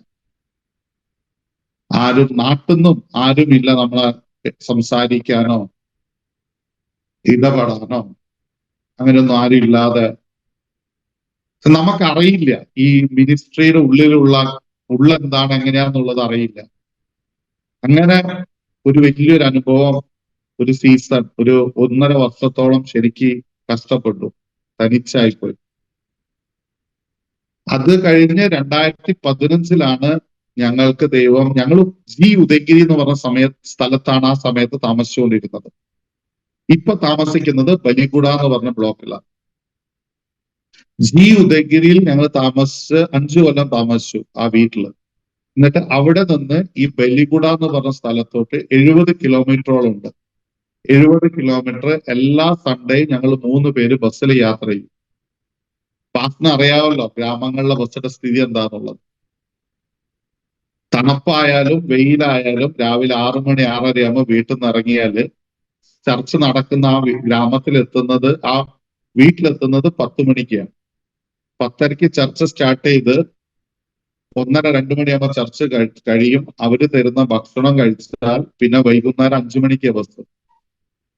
ചില സൺഡേകളില് 5 മണിക്ക് ബസ് ഉണ്ടാവത്തില്ല. ആ ബസ് ഏതെങ്കിലും വിവാഹ പാർട്ടിയോ മറ്റോ പോയി കഴിഞ്ഞാൽ ബസ് ഉണ്ടാവത്തില്ല. പിന്നെ തിരിച്ചു പോകാൻ ബസ് ഉള്ളത് രാത്രി 9 മണിക്ക്. തിരിച്ച് വീട്ടിലെത്തുമ്പോൾ 11:30-12 മണിയോ. അത് കഴിഞ്ഞ് ചെന്ന് ഭക്ഷണം ഉണ്ടാക്കി പിന്നെ രാവിലെ മോനെ നീറ്റ് സ്കൂളിലോട്ട് വീണ്ടും പോകണം. ഞാൻ പറയും പാസ്റ്ററെ, ഞങ്ങളെ കൂടെ ഏറ്റവും കൂടുതൽ ഞങ്ങളെ സപ്പോർട്ട് ചെയ്തത് മോനാ. ആ സമയത്ത് അച്ഛ ഇവിടെ നിൽക്കാൻ പറ്റത്തില്ലെന്ന് പറഞ്ഞിട്ടുണ്ടെങ്കിൽ ഇന്ന് ഞങ്ങൾ ഇങ്ങനെ സാക്ഷ്യം പറയാൻ പറ്റത്തില്ലേ? അതാണ് ദൈവം ചെയ്ത ഏറ്റവും വലിയ അത്ഭുതം. ഞങ്ങളുടെ മക്കളോട് ദൈവം ശരിക്കും ഇടപെട്ടു. അപ്പനും അമ്മയും കൂടെ അവര് രണ്ടുപേരും ഇന്ന് വരെ, ഈ നിമിഷം വരെ അവർ രണ്ടുപേരും എല്ലാ കാര്യത്തിലും ഞങ്ങൾ അറിഞ്ഞ് ഞങ്ങളെ മനസ്സിലാക്കി ഞങ്ങളോട് കൂടെ നിൽക്കുന്നുണ്ട്. അതിൽ ഞാൻ സാക്ഷ്യം പറയാൻ ആഗ്രഹിക്കുന്നത്, മോള് 9ാമത്തെ വയസ്സിൽ അഭിഷേകം പ്രാപിച്ചു. രണ്ടുപേരും സാമുവൽ വിൻസൻ പാസ്റ്ററുടെ ഒരു ശുശ്രൂഷയിൽ വെച്ച് രണ്ടുപേരും, മോള് 9ാമത്തെ വയസ്സിൽ പ്രാപിച്ചു. അത് കഴിഞ്ഞ് മോന് 9ാമത്തെ വയസ്സിൽ അഭിഷേകം പ്രാപിച്ചു. മോൻ ഒറീസയിൽ അവൻ പഠിച്ച സ്കൂളില് ഒരു ടീച്ചർക്ക് ദുഷ്ടാത്മാവ് പിടിച്ച് അവരൊത്തിരി ഡിസ്റ്റർബ് ആയപ്പോ ക്ലാസ് റൂമിൽ വെച്ച് മോൻ ആ ദുഷ്ടാത്മാവിനെ പുറത്താക്കി. അവൻ 8ാം ക്ലാസ് പഠിക്കുന്ന സമയത്ത്. ദൈവം അത്ഭുതകരമായിട്ട് ഞങ്ങളിവിടെ ഉപയോഗിക്കുന്നുണ്ട്, നടത്തുന്നുണ്ട്. ഇപ്പൊ ഞങ്ങൾ താമസിക്കുന്നത് ബലിഗുഡയില്.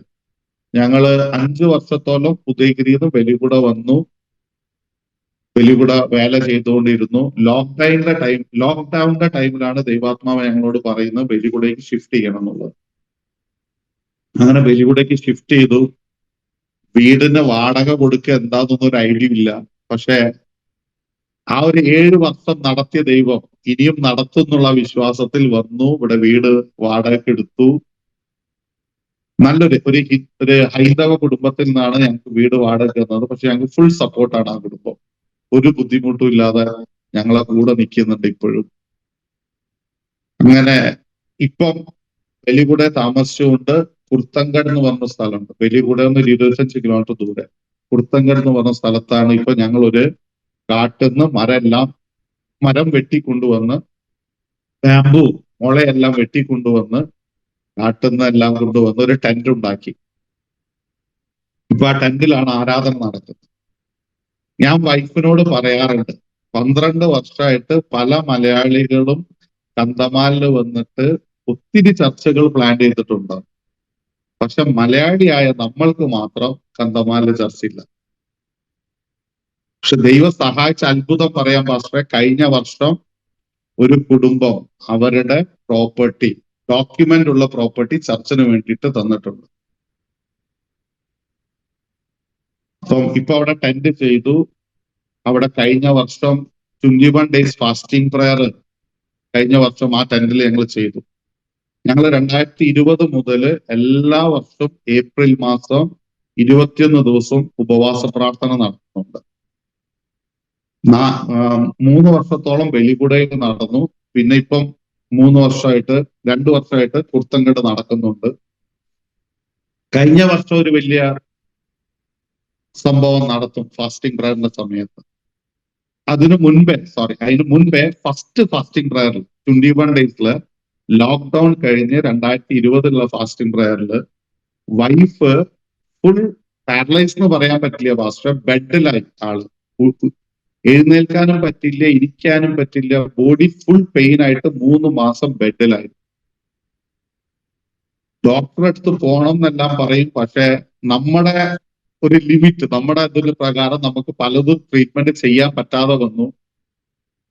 പക്ഷെ എന്നാലും പറ്റുന്ന രീതിയിൽ ട്രീറ്റ്മെന്റ് ചെയ്തു. പക്ഷെ ദൈവാത്മാവ് അപ്പോഴും എന്നോട് പറയാറുണ്ട്, റീനയോട് പറയാം എന്റെ കൂടെ ഇരിക്കാൻ, ഞാൻ അവളോട് സംസാരിക്കുന്നു. ഇങ്ങനെ ഒരു ദിവസം ഞാൻ കാണുന്നത്, കിടക്കാൻ പോലും പറ്റാത്ത റീന ബെഡിൽ മുട്ടിലിരുന്ന് പ്രാർത്ഥിക്കുന്നുണ്ട്. അപ്പൊ ഞാൻ റീനയോട് ചോദിച്ചു, റീന എന്താ സംഭവിച്ചതെന്ന് ചോദിച്ചപ്പോ റീന എന്നോട് പറഞ്ഞു, ദൈവം 12 വർഷം മുൻപ് റീന കണ്ട ഒരു ഡ്രീം, സ്വപ്നത്തിലൂടെ ഒരു പാമ്പ് റീനയുടെ കാലിന്റെ വിരലിൽ കടിക്കുന്ന ആ ഡ്രീം ആണ് റീനയ്ക്ക് ശരീരത്തിൽ ബുദ്ധിമുട്ടുണ്ടാവാൻ കാരണമായത്. ആ വിരലിൽ ഒരു പെയിൻ വെളിപ്പെട്ടു.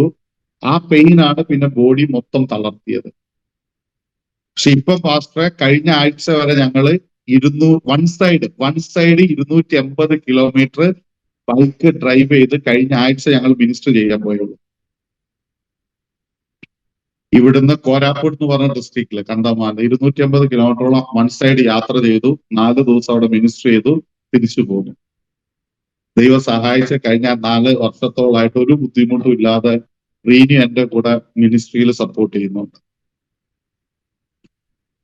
ഇപ്പം ഫാസ്റ്റിംഗ് പ്രയർ, ഈ ഏപ്രിൽ മാസം ഫാസ്റ്റിംഗ് പ്രയർ ഉണ്ട്. പ്രാർത്ഥിക്കണം 21 days. കഴിഞ്ഞ വർഷത്തെ ഫാസ്റ്റിംഗ് പ്രയർ നമ്മൾ ടെന്റ് ചെയ്തു. നമ്മളെ ചർച്ചിൽ ഫാസ്റ്റിംഗ് പ്രയർ സ്റ്റാർട്ട് ചെയ്തു. നമ്മളെ കൂടെ ചർച്ചിൽ എന്നെ മിനിസ്ട്രിയിൽ സപ്പോർട്ട് ചെയ്യുന്നതും എന്റെ കൂടെ നിൽക്കുന്നതും 90% യങ്സ്റ്റേഴ്സാണ്. 30 വയസ്സിന് താഴെ ഉള്ള മക്കളാണ് ഏറ്റവും കൂടുതൽ ചർച്ചിലുള്ളത്. അതും ക്രിസ്തീയ പാരമ്പര്യങ്ങളിൽ നിന്ന് വിശ്വാസത്തിൽ വന്നവരാ പലരും. അങ്ങനെ ഞങ്ങൾ എല്ലാവരുടെ കഴിഞ്ഞ വർഷം ആ ഫാസ്റ്റിംഗ് പ്രയർ അറേഞ്ച് ചെയ്തു. 8 ദിവസമായപ്പോൾ അവിടെയുള്ള 4 പഞ്ചായത്തിലെ ക്രിസ്ത്യൻസ് കമ്മ്യൂണിറ്റി എല്ലാം ഞങ്ങൾ ഒരു മീറ്റിങ്ങിന് വിളിച്ചിട്ട് എല്ലാ ക്രിസ്ത്യൻ കമ്മ്യൂണിറ്റി ഉള്ളവർ മീറ്റിങ്ങിന് വിളിച്ചിട്ട് പറഞ്ഞു, നിങ്ങൾ ഇനി മുതൽ ഇവിടെ പ്രാർത്ഥന നടത്തരുത്. അപ്പൊ ഞാൻ അതിലുള്ള ഒരു ലീഡറോട് പറഞ്ഞു, പാസ്റ്റർ 21 days ഫാസ്റ്റിംഗ് പ്രയർ നടന്നുകൊണ്ടിരിക്കുകയാണ്, 8ാമത്തെ ദിവസമാണ്, ഇനി ഒരു 14 ദിവസം കൂടെ കഴിഞ്ഞിട്ട് സ്റ്റോപ്പ് ചെയ്താൽ പോരെന്ന് ചോദിച്ചാൽ പറഞ്ഞു, പറ്റത്തില്ല, നിങ്ങളുടെ ഒരു പരിപാടി ഇവിടെ വേണ്ട, നീ ഇനി ഇങ്ങോട്ട് വരണ്ട എന്ന് പറഞ്ഞിട്ട് സ്റ്റോപ്പ് ചെയ്യാൻ പറഞ്ഞു. അപ്പം നമ്മൾക്ക് ആ ലാൻഡ് തന്ന ആ കുടുംബത്തിലുള്ള മക്കൾ എഴുന്നേറ്റ് സംസാരിച്ചു പറഞ്ഞു, ഞങ്ങളുടെ ലാൻഡിൽ ഞങ്ങൾ ദൈവത്തെ ആരാധിക്കുന്നു എന്ന് പറഞ്ഞു. അങ്ങനെ ആ പ്രയർ കണ്ടിന്യൂ ചെയ്യാൻ തീരുമാനിച്ചു. ഞാൻ നമ്മളെ ചർച്ചിലുള്ള മക്കളോട് പറഞ്ഞു, ഞാൻ വരത്തില്ല. നിങ്ങളുടെ ഏരിയയിലുള്ള ദൈവദാസന്മാർ ഞാൻ വരണ്ടെന്ന് പറഞ്ഞെങ്കിൽ ഞാൻ വരത്തില്ലെന്ന് പറഞ്ഞു. 9ാമത്തെ ദിവസം മുതൽ ഞാൻ ചർച്ചിൽ പോവാതെ അവരോട് പറഞ്ഞു, നിങ്ങൾ ലീഡ് ചെയ്യണം. ഗസ്റ്റ് ആയിട്ട് വരുന്ന പാസ്റ്റേഴ്സിനെ നിങ്ങൾ അവരെ ഹെൽപ്പ് ചെയ്യണം, നിങ്ങൾ അവരെ സേവിക്കണം. അങ്ങനെ കാര്യങ്ങളെല്ലാം അവരെ പറഞ്ഞ് മനസ്സിലാക്കി കൊടുത്ത് വീട്ടിലിരുന്ന് ഞാൻ എല്ലാ കാര്യങ്ങളും ചർച്ചിലുള്ള മക്കൾക്ക് പറഞ്ഞു കൊടുത്തു. അവരെല്ലാം ഭംഗിയായിട്ട് ചെയ്യാൻ തുടങ്ങി. പാസ്റ്റർ 1 വീക്ക് കഴിയുന്നതിന് മുൻപേ ഏത് ദൈവദാസനാണോ വരണ്ടെന്ന് പറഞ്ഞത് ആ ദൈവദാസൻ തന്നെ ചർച്ചിലുള്ള യങ്സ്റ്റേഴ്സിനെ വിളിച്ചിട്ട് പറഞ്ഞു, നിങ്ങളെ പാസ്റ്ററോട് വരാൻ പറ. 14 ദിവസം കഴിഞ്ഞപ്പോൾ ഞാൻ വീണ്ടും തിരിച്ച് ആ ചർച്ചിലോട്ട് ചെന്നു. ഇപ്പം ദൈവം സഹായിച്ച് നല്ല രീതിയിൽ ദൈവം ആ ചർച്ചിനെ മുൻപോട്ട് നടത്തുന്നുണ്ട്. അത് ഏറ്റവും ഞാൻ ബ്ലെസ്സിങ് എന്ന് വിശ്വസിക്കുന്ന ഏറ്റവും കാര്യം, ഞങ്ങള് ചർച്ച ഉള്ളത് കുർത്തങ്കണ്ടിലാണ് പാസ്റ്ററെ. എല്ലാ സൺഡേയും കലഹണ്ടി ഡിസ്ട്രിക്റ്റിൽ നിന്നും കന്തമാൽ ഡിസ്ട്രിക്റ്റിൽ നിന്നും ബിലീവേഴ്സ് വരും ചർച്ചിൽ എവറി സൺഡേ. അതോ 60, 70, 80 കിലോമീറ്റർ ഒക്കെ സൺഡേ ട്രാവൽ ചെയ്ത് വരുന്നവരുണ്ട് യങ്സ്റ്റേഴ്സ്. മീൻസ് ഒരു 25-30ഓളം ഗ്രാമങ്ങളിലുള്ള, ചിലപ്പോൾ ഒരു ഗ്രാമത്തിൽ നിന്ന് ഒരാളായിരിക്കും, അല്ലെങ്കിൽ ഒരു കുടുംബമായിരിക്കും. അങ്ങനെ 25-30 ഗ്രാമത്തിലുള്ള എല്ലാവരും സൺഡേ കൂടി വരും അവിടെ. പ്യുവർ വചനത്തിൽ നിന്ന് പഠിപ്പിച്ച് ആത്മാവിന്റെ ശുശ്രൂഷ, ദൈവഹിതം എന്താണോ അതെല്ലാം പഠിപ്പിച്ച് ദൈവം സഹായിച്ച് ശുശ്രൂഷയിൽ ഒത്തിരി പേര് എഴുന്നേറ്റിട്ടുണ്ട്. ഒത്തിരി ഇവിടെയുള്ള യങ്സ്റ്റേഴ്സ് ആത്മാവിന്റെ നിറവോടെ വേല ചെയ്യാൻ തുടങ്ങിയിട്ടുണ്ട്. ഇന്നും ചർച്ചിലുള്ള മക്കള് 3 പേര് ഇന്നും ഒരു ഗ്രാമത്തില് മിനിസ്റ്റർ ചെയ്യാൻ പോയിരിക്കുകയാണ്. അവര് ജോലിയോട് കൂടെ തന്നെ അവരെ ദൈവം ഏൽപ്പിച്ച വേല അവർ ചെയ്യുന്നുണ്ട്. ഞാൻ വലിയ രീതിയിൽ വേലയിൽ എന്താ പറയാ ചർച്ചിന്റെ കാര്യത്തിലൊന്നും ഞാൻ ഇൻവോൾവ് ആവാറില്ല. ചർച്ചിന്റെ എല്ലാ കാര്യങ്ങളും ആ മക്കൾ നോക്കും, അവര് നടത്തും. എല്ലാ ആവശ്യങ്ങളും എല്ലാ കാര്യങ്ങളും ദൈവം സഹായിച്ച് അവരെന്നെ ചെയ്യുന്നുണ്ട്. അവരിലൂടെ ദൈവാത്മാവ് ചെയ്തെടുക്കുന്നുണ്ട്. വളരെ ഭംഗിയായിട്ട് പോകുന്നു. അതുപോലെ തന്നെ ഭുവനേശ്വറിനടുത്ത് ബാലുഗ എന്ന് പറഞ്ഞൊരു സ്ഥലമുണ്ട്, ചില്ലിക്ക ലേക്ക്. കേട്ട് കാണും, ഏഷ്യയുടെ ലാർജസ്റ്റ് ലേക്ക്. അവിടെ മീൻ പിടിക്കുന്ന മുക്കുവന്മാരായുള്ള ഒരു 8-10 യങ്സ്റ്റേഴ്സിനെ ദൈവം തന്നിട്ടുണ്ട്. അവിടെ ഇപ്പോ 2 കുടുംബോടെ ദൈവത്തിൽ വിശ്വാസത്തിൽ വന്നു. അവരുടെ ഇടയിലും ഇതുപോലെ ദൈവം ശക്തമായിട്ട് ഉപയോഗിക്കുന്നുണ്ട്. അവിടുത്തെ ഒരു സാക്ഷ്യം ഞാൻ പറയാം. ആ മീൻ പിടിക്കുന്നവരുടെ ഗ്രാമത്തിൽ ഞാൻ ഒരിക്കലും ചെന്ന് വൈകുന്നേരം ഞാൻ വചനം പഠിപ്പിക്കുന്ന സമയത്ത് അവിടെയുള്ള കുറച്ച് ഹൈന്ദവരായിട്ടുള്ളവര് വന്നിട്ട് എന്നോട് പറഞ്ഞു, നീ ഇവിടെ നീ പഠിപ്പിക്കാൻ പറ്റത്തില്ല, എന്നെ അടിക്കണം അവർക്ക്.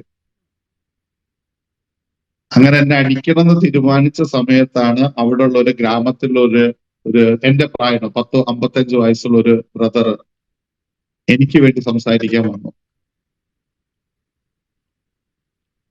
അവരുടെ പാസ്റ്ററെ അവരുടെ വീട്ടിൽ, അവര് ഹൈന്ദവ വിശ്വാസത്തിലുള്ളതാണ്, അവരുടെ വീട്ടിലായിരുന്നു ഞാൻ താമസിച്ചുകൊണ്ടിരുന്നത്. പാസ്റ്ററിന് വിശ്വസിക്കാവോ, ഒരു ഗ്രാമത്തിൽ സുവിശേഷം പറയാൻ പോകുന്നവന് താമസിക്കാൻ വീട് തരുന്നത് വിശ്വാസമില്ലാത്തവരാണ്. ദൈവത്തിൽ വിശ്വാസിക്കാത്തവരുടെ വീട്ടിലാണ് ഞാൻ രാത്രി താമസിക്കാറ്. പക്ഷെ ഇന്ന് ആ കുടുംബം പൂർണ്ണമായും ദൈവത്തിൽ വിശ്വാസത്തിൽ വന്ന് സ്നാനപ്പെട്ടു. ആ ബ്രദറ് എനിക്ക് വേണ്ടി അന്ന് നിന്നു. ആ ബ്രദർ പറഞ്ഞു, ആ ബ്രദറിനെ അടിച്ചതിന് ശേഷമേ എന്നെ അടിക്കാൻ പറ്റത്തുള്ളൂ എന്ന് പറഞ്ഞ് എന്നോട് കൂടെ നിന്നു. അതിനുശേഷം ആ ബ്രദറിനെ ആ ഗ്രാമത്തിൽ എല്ലാവരും ഒറ്റപ്പെടുത്താൻ ശ്രമിച്ചു. പക്ഷെ ദൈവാത്മാവ് ബ്രദറിനോട് രാത്രി സ്വപ്നത്തിലൂടെയൊക്കെ സംസാരിക്കാൻ തുടങ്ങി. ആ ബ്രദറിന് അവിടെ കേബിൾ ടിവിയുടെ ബിസിനസ്സാണ്. അപ്പൊ ഗ്രാമത്തിലുള്ള കുറച്ച് പേര് തീരുമാനമെടുത്തു ബ്രദറിന്റെ കേബിൾ കണക്ഷൻ കട്ട് ചെയ്യാം. അത് കേട്ടപ്പോ പുള്ളിക്കാരന്റെ ഉള്ളിൽ ഒരു ഭയം വന്നു. അന്ന് രാത്രി ദൈവാത്മാവ് സംസാരിച്ചു, എത്ര കണക്ഷൻ കട്ട് ചെയ്യും അതിനെ ഡബിൾ ചെയ്യാൻ എനിക്ക് തരുന്നു. ഒരു കൂട്ടം ആ ഗ്രാമത്തിലുള്ള ചില 10 കണക്ഷൻ കട്ട് ചെയ്തു. പിറ്റേ ദിവസം വേറൊരു ഗ്രാമത്തിന് 20 കണക്ഷൻ ദൈവം പുള്ളിക്കാരന് കൊടുത്തു. അതോട് ആ ഒരു അനുഭവത്തിലൂടെ പുള്ളിക്കാരൻ ദൈവത്തിൽ സ്ട്രോങ് ആയി, ദൈവത്തിൽ വളരാൻ തുടങ്ങി, ദൈവത്തിൽ ഉപയോഗിക്കുന്നുണ്ട്. ദൈവം ഇപ്പൊ പുള്ളിക്കാരനെ ഉപയോഗിക്കുന്നുണ്ട്. ഇങ്ങനെ ഒത്തിരി അനുഭവങ്ങളിലൂടെയാണ് ദൈവാത്മാവ് ഞങ്ങളെ നടത്തിയതും. ദൈവത്തിൽ കൊല്ലാൻ വരെ കൊല്ലാൻ വരെ ആൾക്കാര് ശ്രമിച്ചിട്ടുണ്ട്. മീൻസ് നമ്മളെ കൊല്ലാൻ ആൾക്കാര് കാശ് കൊടുത്ത് ഏൽപ്പിച്ചിട്ട് ആ കാശ് മേടിച്ച സഹോദരങ്ങള് ഞങ്ങളടുത്ത് വന്നിട്ട് പറഞ്ഞിട്ടുണ്ട്, നിങ്ങളെ കൊല്ലാൻ വേണ്ടിയിട്ട് കാശ് തന്നിട്ടുണ്ട് ഞങ്ങൾക്ക് എന്നുള്ളത്. ശ്രദ്ധിക്കണം എന്നുള്ളത്. അതുപോലെ ഒത്തിരി ഒത്തിരി അതുപോലുള്ള അനുഭവങ്ങളിലൂടെയാണ് ദൈവാത്മാവ് നടത്തിയിട്ടുള്ളത്. ഞാൻ എന്റെ ഒരു ഇതെന്ന് ഞാൻ പറയും പാസ്റ്ററെ, നമ്മളെ പലവരും ഒറീസയ്ക്കോ കന്തമാലിനോ വേണ്ടി ഒത്തിരി വേല ചെയ്യുന്നവർക്ക് കാശാ വേണ്ടത്. വേല ചെയ്യുന്നവർ പറയുന്നത് അവർക്ക് കാശാ വേണ്ടത്. പക്ഷെ വേല അനുഭവിക്കേണ്ടവർക്ക് കാശല്ല വേണ്ടത്. അവർക്ക് വേണ്ടത് അഭിഷേകവും ഡെലിവറൻസും നല്ല ശിക്ഷയാണ്. അതിന്റെ കുറവാണ് ഇവിടെ ഉള്ളത്. ഇവിടെ വേലക്കാരുടെ കുറവില്ല, പക്ഷെ വേല അനുഭവിക്കുന്നവന് എന്താണ് ആവശ്യം അത് കിട്ടുന്നില്ല. ഇവിടെ വേല വിശ്വാസികളായവർക്ക് ഡെലിവറൻസ് വേണം, അഭിഷേകം വേണം, നല്ല ടീച്ചിങ് വേണം. പാസ്റ്റർ വിശ്വസിക്കണം, ഒരു പാസ്റ്ററുടെ വീട്ടിൽ ഞങ്ങൾ ചെന്നു. ആ പാസ്റ്ററിന് ദേഹാസ്വസ്ഥമായപ്പോൾ മരണം എപ്പോഴും പുള്ളിക്കാരൻ മരിക്കാമെന്നുള്ള ഒരു കണ്ടീഷനിൽ പുള്ളിക്കാരനായി കഴിഞ്ഞപ്പം ആ ദൈവദാസനെ വീട്ടിലോട്ട് വിളിച്ചു. ഞങ്ങൾ 3 ദിവസം ആ ദൈവദാസനെ വീട്ടിലിരുന്ന് പ്രാർത്ഥിച്ചപ്പം ദൈവാത്മാവ് എന്നോട് പറഞ്ഞത്, ആ ദൈവദാസന്റെ വീട്ടിൽ ഒരു ഏലസുണ്ട്. ആ ഏലസ് ഉണ്ടെന്ന് പറഞ്ഞു കഴിഞ്ഞപ്പോൾ ആ ദൈവദാസൻ അത് അംഗീകരിക്കാൻ ബുദ്ധിമുട്ട്. ഞാൻ പറഞ്ഞു, നിങ്ങൾ ഇത് അംഗീകരിക്കുന്നില്ലെങ്കിൽ ഞാൻ പോവാന്ന് പറഞ്ഞപ്പം ആ ദൈവദാസൻ എന്നോട് പറഞ്ഞൊരു അല്പസമയം ഇരിക്കാൻ പറഞ്ഞു. ഞാൻ അല്പസമയം ഇരുന്നു. 10 മിനിറ്റിന്റെ ഉള്ളിൽ ആ ദൈവദാസൻ എന്റെ കയ്യിൽ ഏലസ് കൊണ്ടുതന്നു. ആ പാസ്റ്ററും ആ പാസ്റ്ററുടെ ചർച്ചിലെ സെക്രട്ടറിയും ഒരു മുസ്ലിം മന്ത്രവാദിയുടെ വീട്ടിൽ പോയി പാസ്റ്ററിന് ഏലസ് കിട്ടി. അങ്ങനെ ദൈവത്തിന്റെ വേല ചെയ്യുന്നവർ എന്ന് പറയുന്നവർ ഇവിടെ ഉണ്ട്. ഒത്തിരി അനുഭവങ്ങളുണ്ട് പാസ്റ്റർ. ഈ ടെന്റ് ഉണ്ടാക്കാൻ വേണ്ടി കാട്ടിൽ പോയിട്ട് മരം വെട്ടിയെല്ലാം കൊണ്ടുവരുന്ന സമയത്ത് കുടിക്കാൻ ഞങ്ങൾക്ക് വെള്ളമില്ലാതെ വന്നപ്പം പുഴയില് കുഴി കുഴിച്ച് ആ പുഴയിലുള്ള വെള്ളം കുടിച്ചു. ഭക്ഷണം അതുപോലെ തന്നെ പല അനുഭവങ്ങളിലൂടെ ദൈവം നടത്തിയിട്ടുണ്ട് ഒത്തിരി. പക്ഷെ സന്തോഷം എന്താന്ന് വെച്ച് കഴിഞ്ഞാൽ ഒരു പുതിയ തലമുറയെ എഴുന്നേൽപ്പിക്കാൻ ദൈവം ഉപയോഗിക്കുന്നുണ്ട്. അതിലാണ് ഏറ്റവും സന്തോഷം കണ്ടെത്താൻ പറ്റുന്നത്. വിശ്വസ്തയോട് ഞങ്ങളോട് കൂടെ നിൽക്കാൻ ഒരു കൂട്ടം യങ്സ്റ്റേഴ്സിനെ ദൈവം തന്നിട്ടുണ്ട്. അവരുടെ കുടുംബത്തിലുള്ളവർ, അവരെ അപ്പനമ്മമാരെ അവർ സ്നേഹിക്കുന്നതിനേക്കാളും കൂടുതൽ അവർ ഞങ്ങളെ സ്നേഹിക്കുന്നുണ്ട്. അങ്ങനെ ഒരു യുവതികളുടെ ഒരു കൂട്ടത്തെ ദൈവം തന്നിട്ടുണ്ട്. അപ്പം പാസ്റ്റർ ഇനിയും ഞങ്ങൾക്ക് വേണ്ടി പ്രാർത്ഥിക്കണം. ഒത്തിരി കാര്യങ്ങൾ പറയാനുണ്ട് പാസ്റ്റർ, ഒത്തിരി. വീണ്ടും എപ്പോഴേലും ഒക്കെ പറയാം.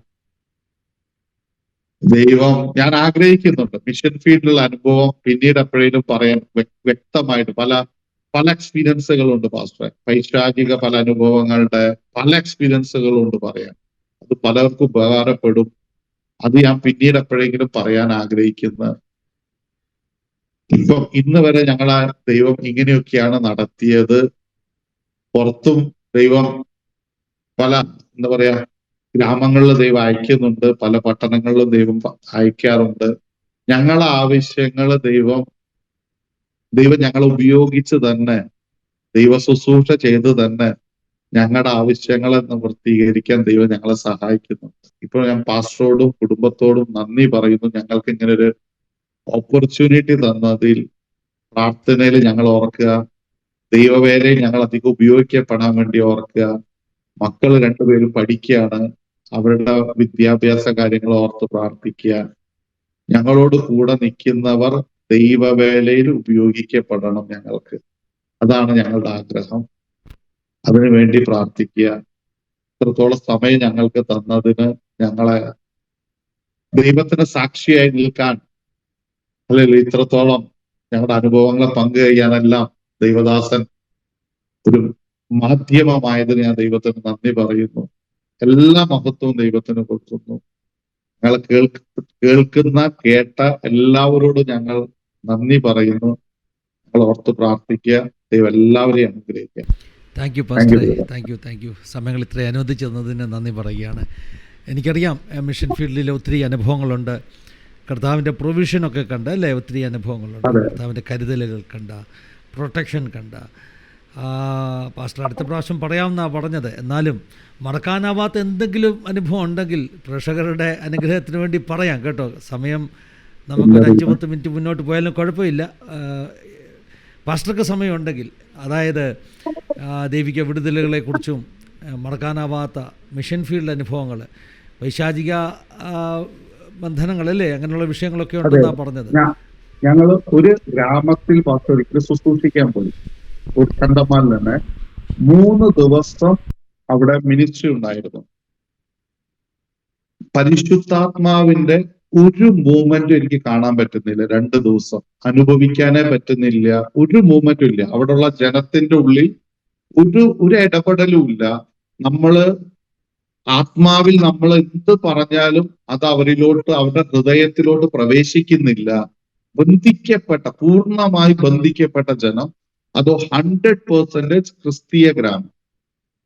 3-ാമത്തെ ദിവസം ഞാൻ ആ ദൈവത്തോട് പ്രാർത്ഥിക്കുക, ദൈവമേ എന്താ ഇത് ഇങ്ങനെ എന്ന് പ്രാർത്ഥിക്കുന്ന സമയത്ത് ദൈവം എന്നോട് പറയുന്നത്, ബൈക്ക് എടുത്ത്, അവിടെ ഉള്ള ഒരു പയ്യനുണ്ട്, അവനോട് ബൈക്ക് എടുത്തിട്ട് 2 പേരൂടെ കാട്ടിലോട്ട് പോകാൻ പറഞ്ഞു. അങ്ങനെ ഞങ്ങൾ ബൈക്ക് എടുത്ത് കാട്ടിന്റെ ഉള്ളിലോട്ട് വഴിയുണ്ട്, ഒരു 5-6 കിലോമീറ്റർ കാട്ടിന്റെ ഉള്ളിലോട്ട് പോയി കഴിഞ്ഞപ്പോൾ ദൂരെ നിന്ന് ഒരാള് നടന്നു വരുന്നുണ്ട്. ദൂരെ നിന്ന്. അപ്പൊ എന്നോട് ദൈവം പറഞ്ഞു, നീ ആ വ്യക്തിക്ക് വേണ്ടി പ്രാർത്ഥിക്കണം എന്ന് പറഞ്ഞു. കുറച്ച് കഴിഞ്ഞ് ആ വ്യക്തി എന്റെ അടുത്ത് എത്തിക്കഴിഞ്ഞപ്പോഴാണ് എനിക്ക് മനസ്സിലായത് അതൊരു മന്ത്രവാദിയാണ്. പുള്ളിക്കാരൻ ഡ്രസ് കോഡ് നല്ല മനസ്സിലായി, മന്ത്രവാദിയാന്നുള്ളത്. ദൈവാത്മാവ് എന്നോട് പ്രാർത്ഥിക്കാൻ പറഞ്ഞപ്പോൾ ഞാൻ പുള്ളിക്കാരനോട് പറഞ്ഞു, ദൈവം എന്നോട് നിങ്ങൾക്ക് വേണ്ടി പ്രാർത്ഥിക്കാൻ പറഞ്ഞിട്ടുണ്ട്. അങ്ങനെ ആ വ്യക്തിക്ക് വേണ്ടി ഞാൻ പ്രാർത്ഥിച്ച് ആ ഒരു ഫോട്ടോ എടുത്തിട്ട് ഞങ്ങൾ തിരിച്ച് ഗ്രാമത്തിലോട്ട് വന്നു. ഗ്രാമത്തിലോട്ട് വന്നപ്പോൾ പാസ്റ്റർ, ഗ്രാമത്തിന്റെ ഉള്ളിൽ ഭയങ്കര ദൈവസാന്നിധ്യം, ജനം ആത്മാവിൽ നിറയാൻ തുടങ്ങി. മീറ്റിംഗ് കഴിഞ്ഞപ്പോഴാണ് ഞാൻ അവർക്ക് ഈ ഫോട്ടോ കാണിച്ചു കൊടുക്കുന്നത്. ഇങ്ങനെ ഒരു അനുഭവം എനിക്ക് ഉണ്ടായെന്ന് പറഞ്ഞപ്പം ആ ഗ്രാമത്തിലുള്ളവർ എന്നോട് പറഞ്ഞത്, ഈ മന്ത്രവാദി ആ ഗ്രാമത്തിൽ എല്ലാ ദിവസവും വരുന്ന ഒരു വ്യക്തിയാണ്. ആ മന്ത്രവാദിയുടെ അണ്ടറിലാണ് ആ ഗ്രാമത്തെ കെട്ടിവെച്ചിരുന്നത്. അതിന്ന് ഫ്രീ ആയതിനു ശേഷം ഭയങ്കര ദൈവപ്രവൃത്തി അവിടെ വെളിപ്പെടാൻ തുടങ്ങി. ഇങ്ങനെ ഒത്തിരി അനുഭവങ്ങളുണ്ട് പാസ്റ്റർ. പല രീതിയിലുള്ള അനുഭവങ്ങൾ ദൈവാത്മാവ് തന്നിട്ടുണ്ട്. പക്ഷെ പരിശുദ്ധാത്മാവിന്റെ ഹിതപ്രകാരം, പരിശുദ്ധാത്മാവ് ആഗ്രഹിക്കുന്ന പ്രകാരം മിനിസ്റ്റർ ചെയ്യുമ്പോൾ നമ്മൾക്ക് വലിയ എഫേർട്ട് ഇല്ല. ചില സ്ഥലങ്ങളിൽ നമ്മൾ വെറും കാഴ്ചക്കാരായിട്ട് നിന്നാൽ മതി. അത് ഞാൻ മനസ്സിലാക്കിയ, അനുഭവിച്ച കാര്യം. നമ്മൾ എഫേർട്ട് ഇടേണ്ട ആവശ്യമില്ല. നമ്മൾ ദൈവത്തോട് സംസാരിച്ചാൽ ദൈവാത്മാവ് അതിനുള്ള വഴികളെ തുറന്നു തരും. അത് ഞാൻ അനുഭവിച്ചിട്ടുണ്ട് പല സ്ഥലങ്ങളിൽ. ദൈവത്തിന് സ്തോത്രം.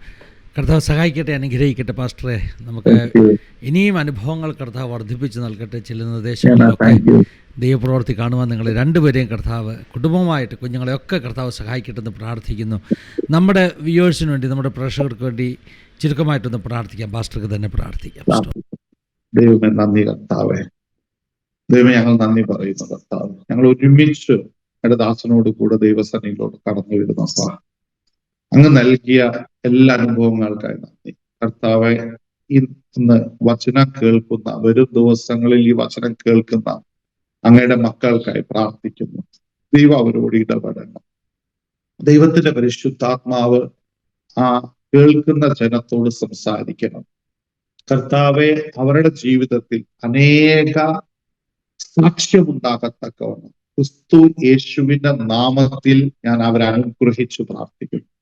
രോഗികൾ സൗഖ്യമാകണം. കർത്താവെ, അനേക മാസങ്ങളായി, വർഷങ്ങളായി പ്രാർത്ഥിക്കുന്ന വിഷയങ്ങളുടെ മുകളിൽ ദൈവത്തിന്റെ പരിശുദ്ധാത്മാവ് പുതുവഴികളെ തുറക്കണമെന്ന് പ്രാർത്ഥിക്കുന്നു. കർത്താവെ, ഒരു മനുഷ്യൻ പോലും ചിന്തിക്കാൻ പറ്റാത്തവണ്ണം ദൈവിക അത്ഭുതം കാണുവാൻ ദൈവം ജനത്തെ സഹായിക്കണമെന്ന് പ്രാർത്ഥിക്കുന്നു.